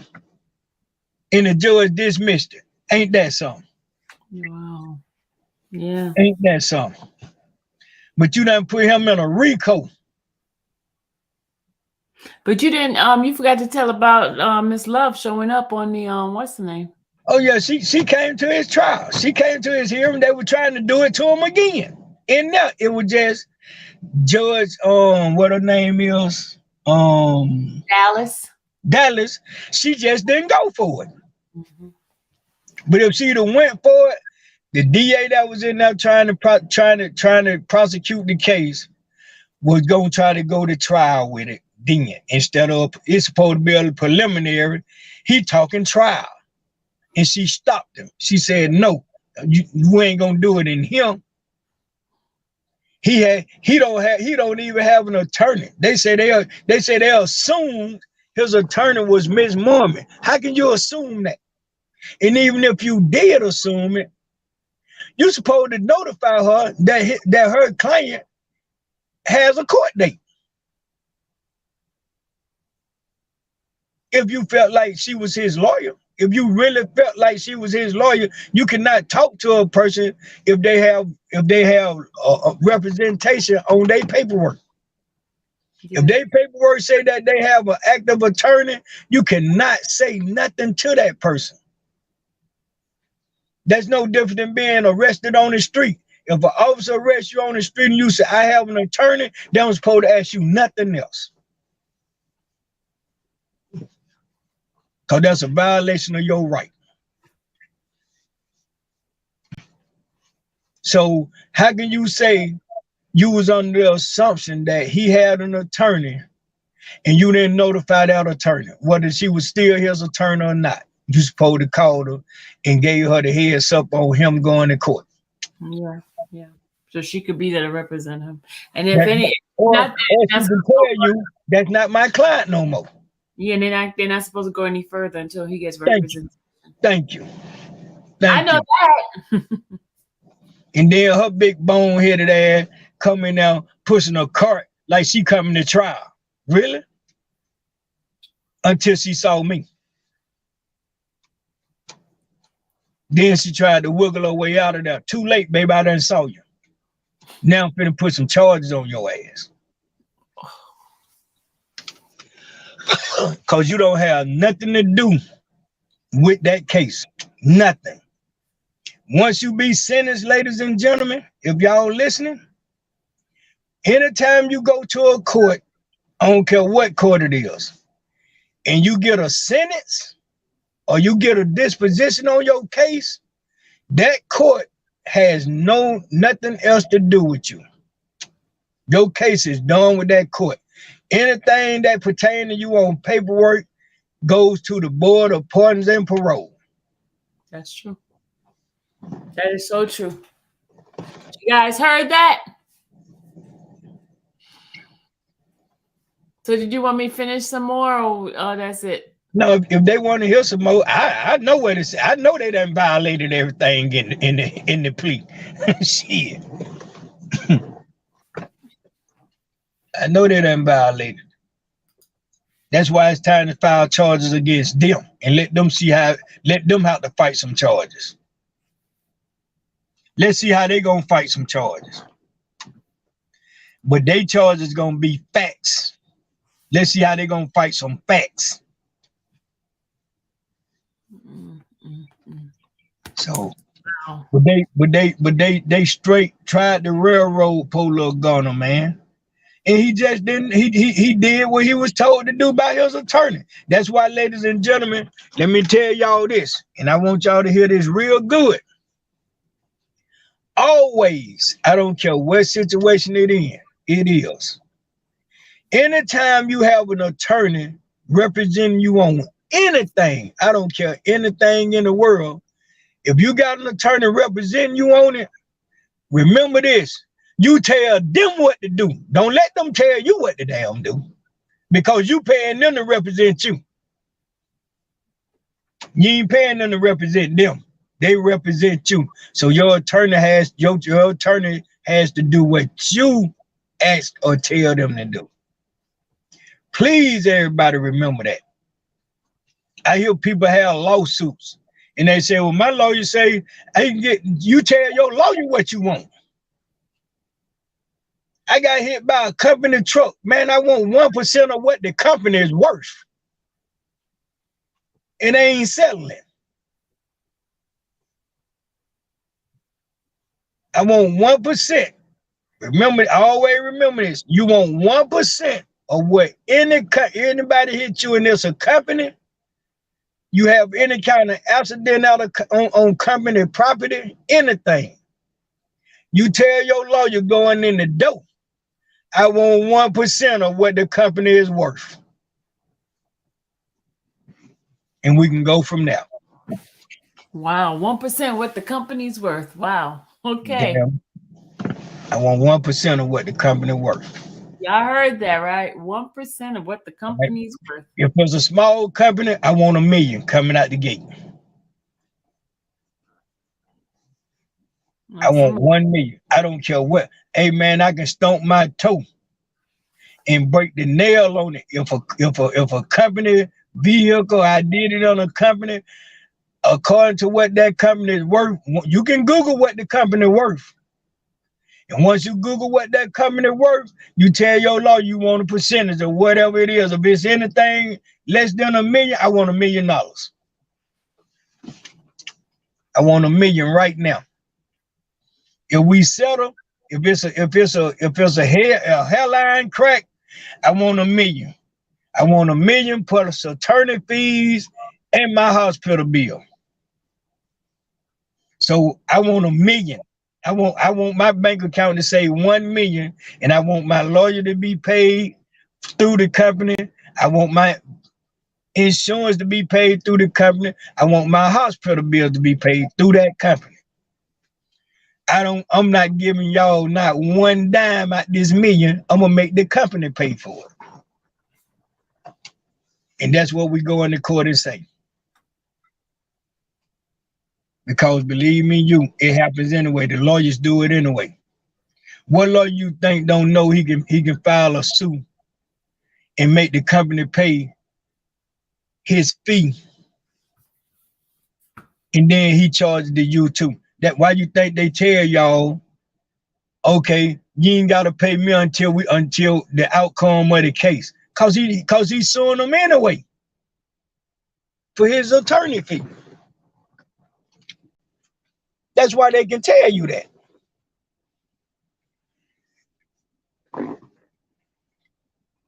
So please, everybody remember that. You don't tell me what they gonna do. I'm gonna tell you what we gonna do.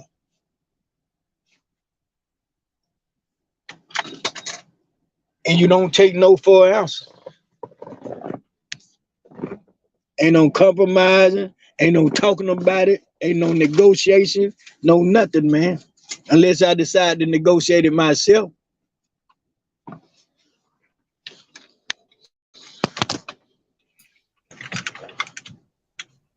All right. That's how it goes.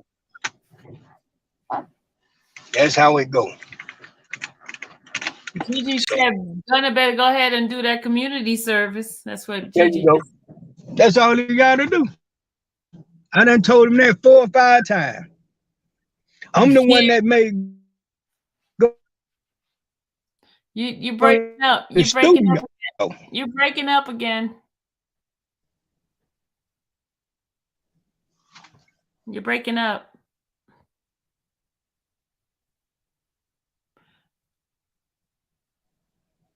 I made him go back in the studio because at the end of the, can you hear me now?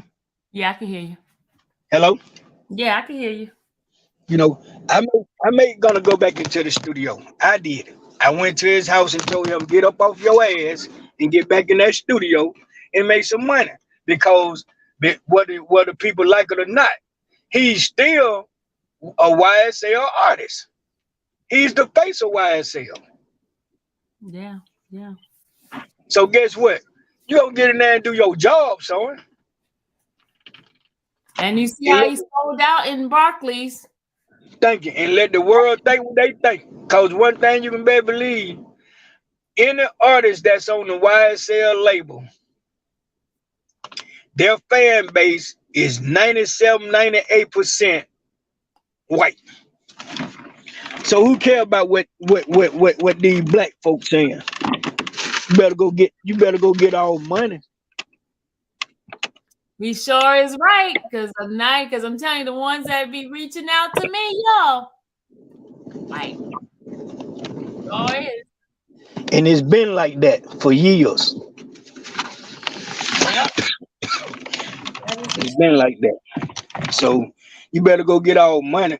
And for those of you who believing in this bull crap about we want to see what Slime gonna say on behalf of Gunna before y'all deal with Gunna, before y'all respect Gunna, or before y'all accept Gunna, or however y'all want to put it.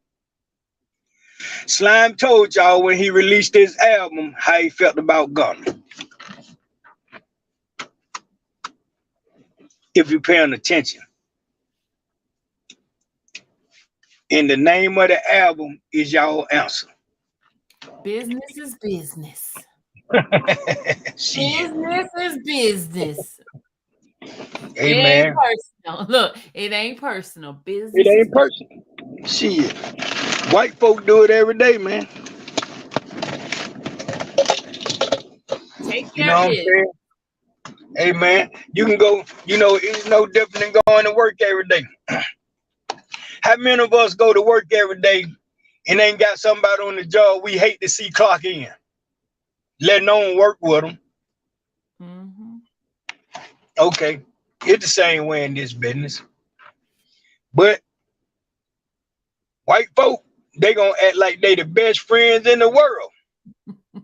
Cause they gonna get that money. They know they ain't gotta see each other out till they clock out. See, we get stuck on that. And I hate to say it, but it's true. We get stuck on that. You don't like somebody who working in the office with you or working on the job with you. Hell, you clock in with them, you give them the long face all day, did that and other, and then you go home and talk about them, or you get on your phone and talk for what?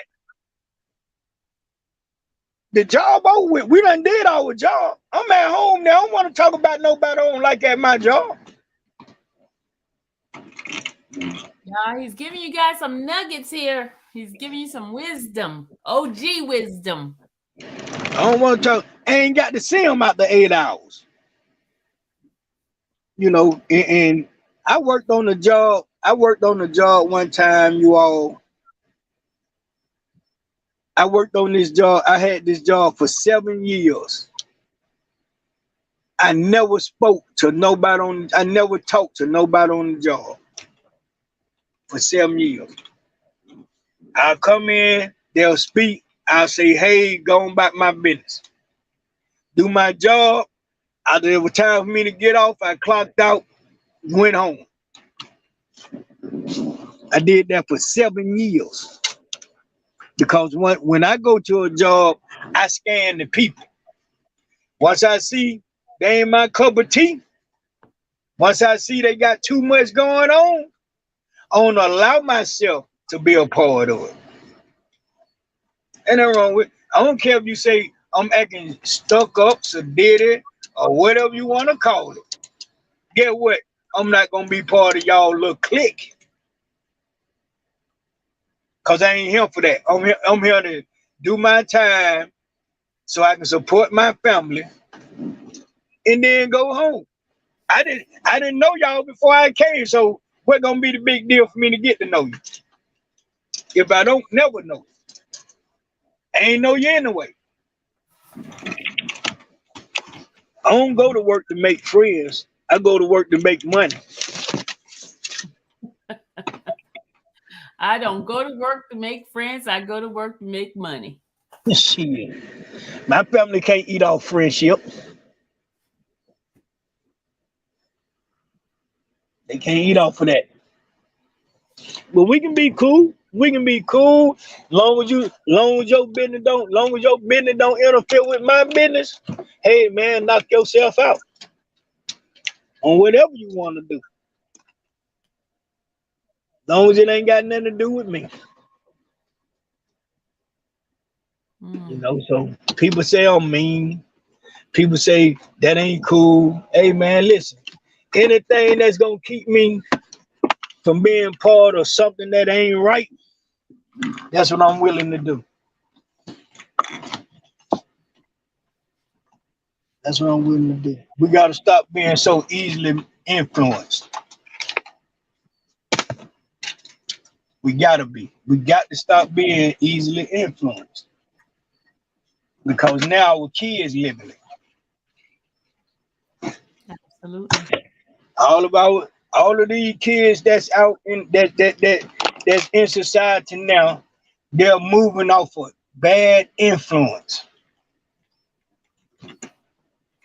If it's not coming off of, if they're not getting a video game, bad influence, they getting society bad influence. That ain't good. That's not good. It's not good. We got to stop allowing it to happen.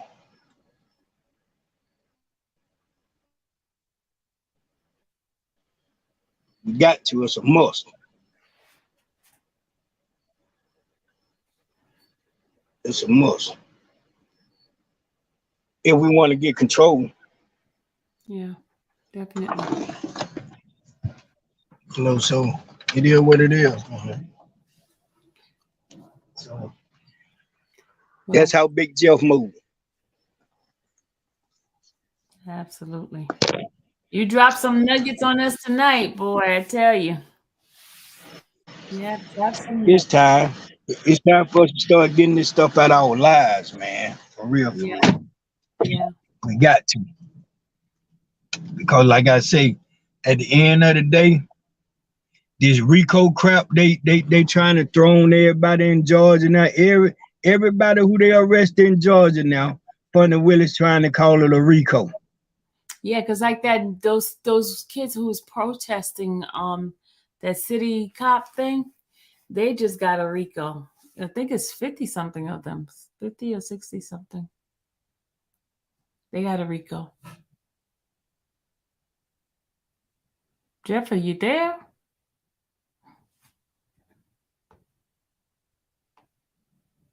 I think we lost them, y'all. You guys enjoying this? I mean, we're getting some nuggets of wisdom over here. Hello? Yeah, can you hear me? Hello? Yes. Yeah, I can. You know, you got a cop shot a guy and killed him over there at that protest, but now y'all want to try to counter it with trying to charge those people with a RICO. How you do that? Yeah. How do you do that? Why you didn't charge them officers with a RICO when the officer shot him? Yeah. And then you find out the gun that the officer got shot with or shot at with wasn't even the gun that the guy had. So you done killed an innocent man. Yeah. That means you killed an innocent man. But that's the cover up. That's how they cover shit up in Atlanta, people. You know, you got a young lady son got killed at Atlanta Station. His mom get on national TV and say, I tried to take my son to the juvenile and ask for help. I went to the courts and juvenile courts and asked for help with my son. And then they come back a week later and say, He was a member of a gang. 12 years old. Where his dad at? Where his granddad at? Cause they got to be the ones who were gang members. Cause he ain't old enough to be there. But that's how they cover their asses. Mm-hmm. Not one time did you hear that when that first happened to that kid.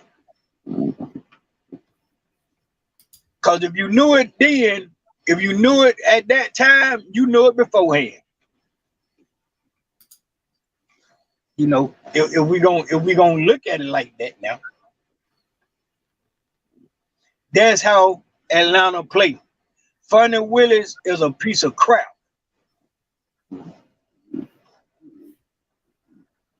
I ain't scared to say it. She a piece of crap. We need to get her out of our city, man.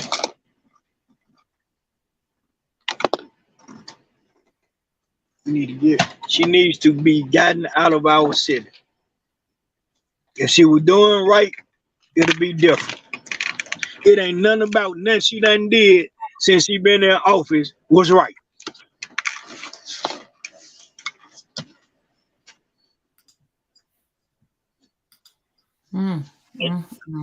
Man, a man that stand for nothing fall for anything. Yeah. I'm not that man.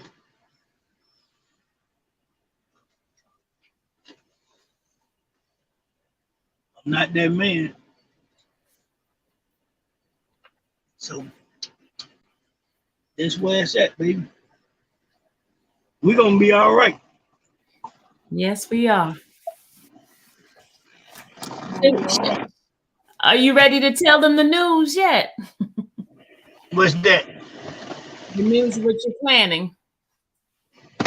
No, I'm gonna let that sneak up on y'all. Okay, I'll let them sneak up. I'm gonna tell you when to come on. I'm gonna tell you the day that I want to do it, and then we're gonna do it. Okay.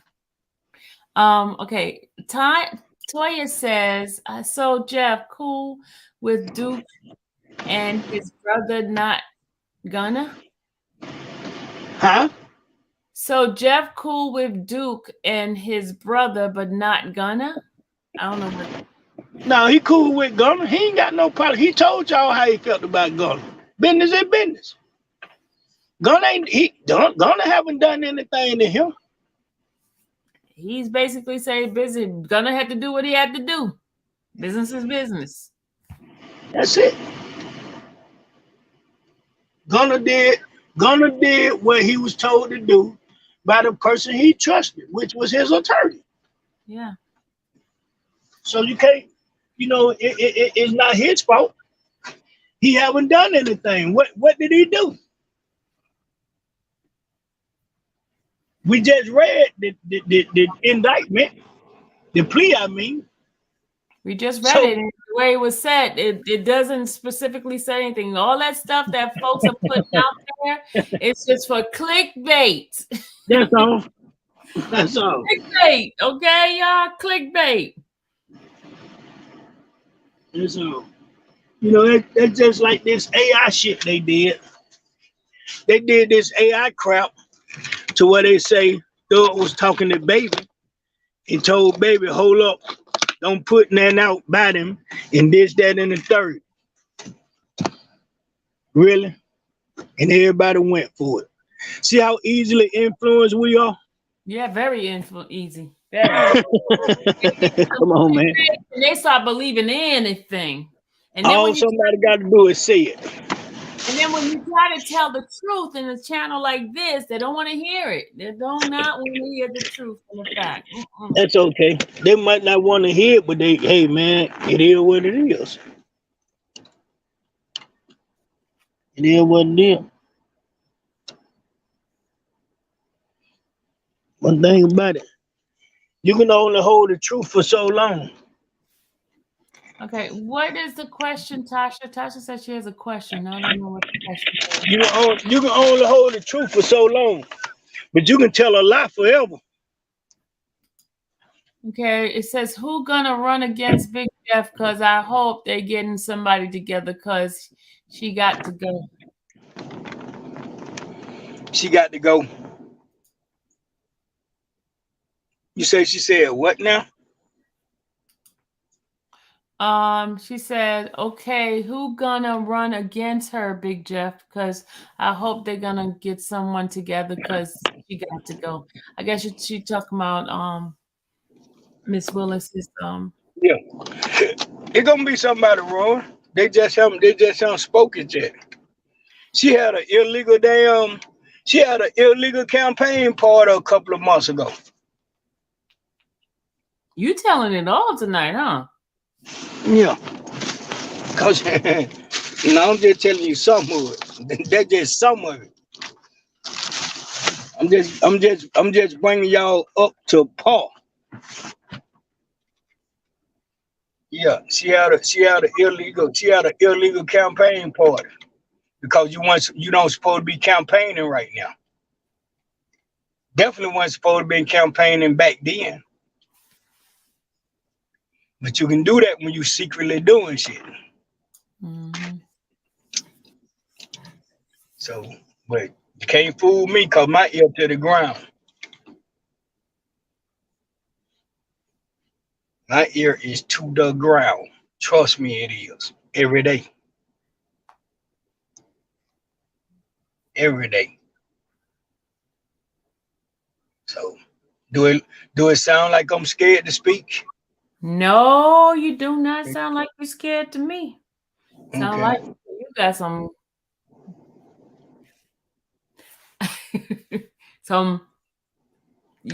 I was gonna say the inappropriate word. Yeah. You got some balls. Yeah. You gotta have some balls to fight this fight I'm fighting. Yeah. Yep. No, so hey man. Gigi said just that that's just some oh my OMG. That was a lot. Not at all. He got some stuff to say. They brought it out of me. They brought it out of me. They brought it out on him. Yep. That's the honest to God truth. I kept warning them, please don't make me go to another level. I sit there and look at y'all all day, every day, man. But don't think for one time I'm not working. Yeah. Don't think I'm not working. My child is in him. You think I'm not working? Yeah. Really? You really think that we that less of parents that we not gonna work for I'm not gonna work for mine? Shit. Really got me twisted. Don't think I don't know the law. Any parts of the law I don't know, ain't afraid to go find out. Yeah. So, I'm not that guy. I'm not that guy.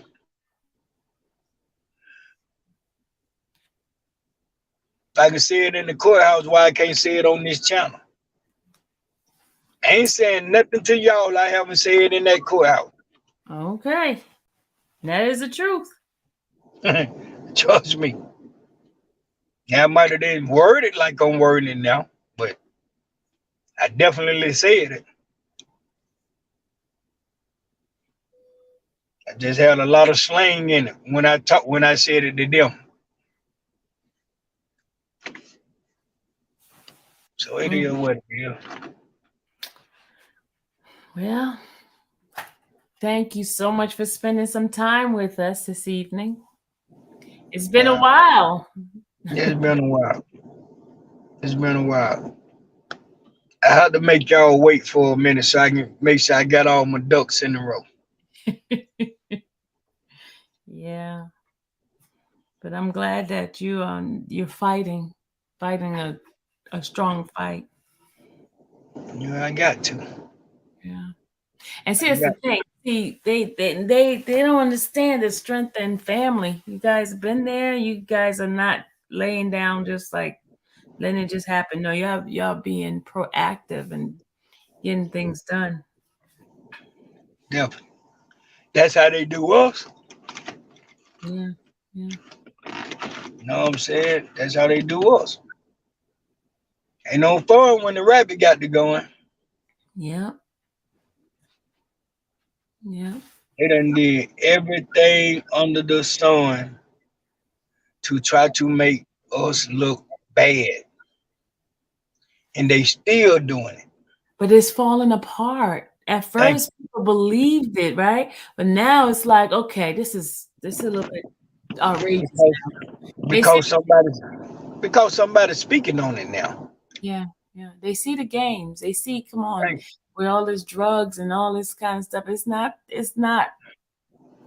even the defense. It's the people that's working there doing that kind of stuff. And then this clown lady gonna have the nerve to try to dress it up and tell me that this guy was allowed to get up out of his seat in the back of the courtroom, walk past all these deputies, enter the courtroom area where the lawyers, the attorneys, and the DA sit at, and walk up to my son and act as if he was handing him something. Her answer, her reason for that happening, guess what damn reason she gave me? What? Why didn't nobody say nothing to him? He was going to the bathroom. Are you kidding me? Are you kidding me? And you notice nothing has been done, said about it. It's just been as long as they put a bad name on Jeffrey, it made it look like Jeffrey and he was trying to do something with Jeffrey, and then they just let it go. Nothing else has been said about it.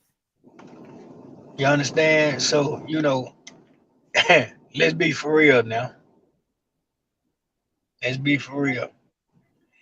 Hey, man, they won't let one of us go in the courtroom and walk up in that area unattended. Nope, we're not even inmates, and we're not even locked up. They won't let us walk up there. Thank you.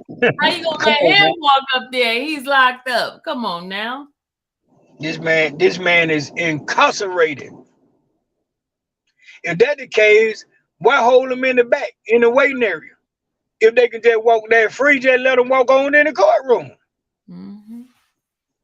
Make it make sense. Yeah. Make it make sense, man. But you mean to tell me the best thing you can come up with was he was going to the bathroom? This is Captain Kendall saying this crap to me. Lady, you can get somewhere and sit down, man. Cause you part of this crap too. You playing a role in this crap too. Don't think I don't know. Don't think I don't know. Please don't think I don't know. I've been seeing it.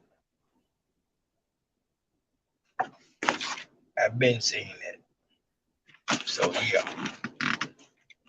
That's a lot.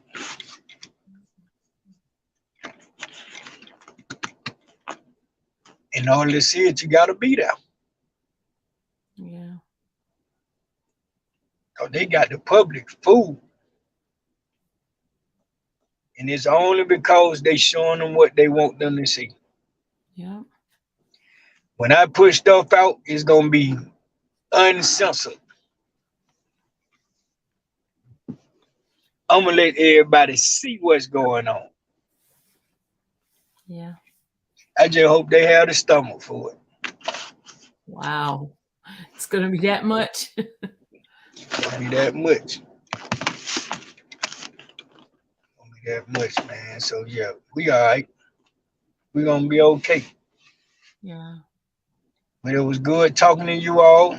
You too. Thank you so much for I hope everybody got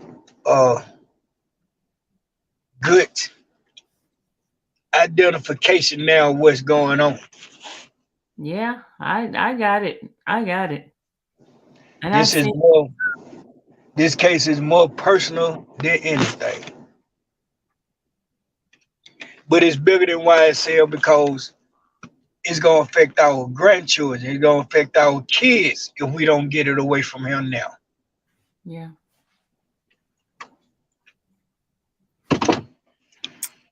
Well, thank you, Big Jeff. Thank you so much for your time. All right. You have given me more than I expected today, so you made up for all the missing times. Yep. Yeah, definitely. Well, thank you. Well, I'll see you Monday then. But until next time, ladies and gentlemen. All righty. Have a good one. Big Jeff. All right, Big Jeff, love all y'all. Love you too. All right, y'all be good. Okay, bye-bye. All right. Hey guys, okay. Woo! Miss Tasha, did you hear all that? Woo! Lord have mercy. Guys, we got an earful, didn't we not? We learned so much tonight. Thank you guys for your patience and your time here. It's all stage. That's what she said straight up. They told him to do that. Yeah. Yeah. But Gigi, I got you tomorrow. I had it all set. I mean, I can end this and then start a new one if you want me to, Gigi. Because I had it all set to give y'all the information, and we'll do it tomorrow, okay, Gigi?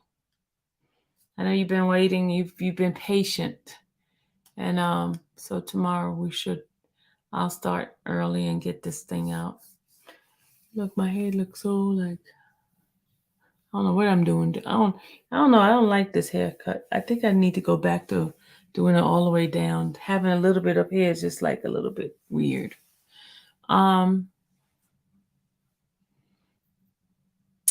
So, okay, guys, thank you so much. I got graced with the jail phone call. She graced us on our page, and I appreciate her so much. Guys, also, I have the divorce situation with Jeezy. Got that. We can do that tomorrow. I have the update stuff with R. Kelly. Got that to do. Jennifer is back. You guys know she's back from her long trip. She's back from Italy. So there's some stuff going on. And we're going to talk about it tomorrow. Okay. Unless you want me to do it tonight. I mean, I'm up. I'm up tonight. So I'm so glad that Big Jeff was able to give us some rundown of some things. And it's not always what they play. You just got to be very, very mindful. When dealing with the prosecution and charge, they always overcharge to see what could stick. They throw everything at a person and see what sticks, right? You said thank you, save it. Okay, I'll save it. So they throw everything at you. So, and then the truth eventually come out. This case has gone so long now, truth is starting to come out, facts and stuff like that. Save it for tomorrow. Okay. Now it's like all of a sudden things are not seen. Because when we first heard it, right, everybody was saying that YSL thing was a gang and all. But now if you read, now you see the trick words on that. Nobody's took the time to sit there and read those words and see. You see how trickery that whole plea agreement was? Really trickery. I didn't know that. I was listening to everybody else just like you guys was. I did not know it was like a two-part to those things. But it's very interesting to get knowledge, So I feel smart now. Do you guys feel smart? Do you guys feel smart? I see people coming up in here when they heard me say Mr. Kelly. Folks are coming back up in this chat. Not gonna be tonight, guys. Y'all can go back out. They coming in here now. The number's going up. It was going down. It was at the 20-something people left in here. Now it's coming back up when I mention Mr. Kelly. But we'll do that tomorrow. Thank you. Good night, everybody. Have a great night.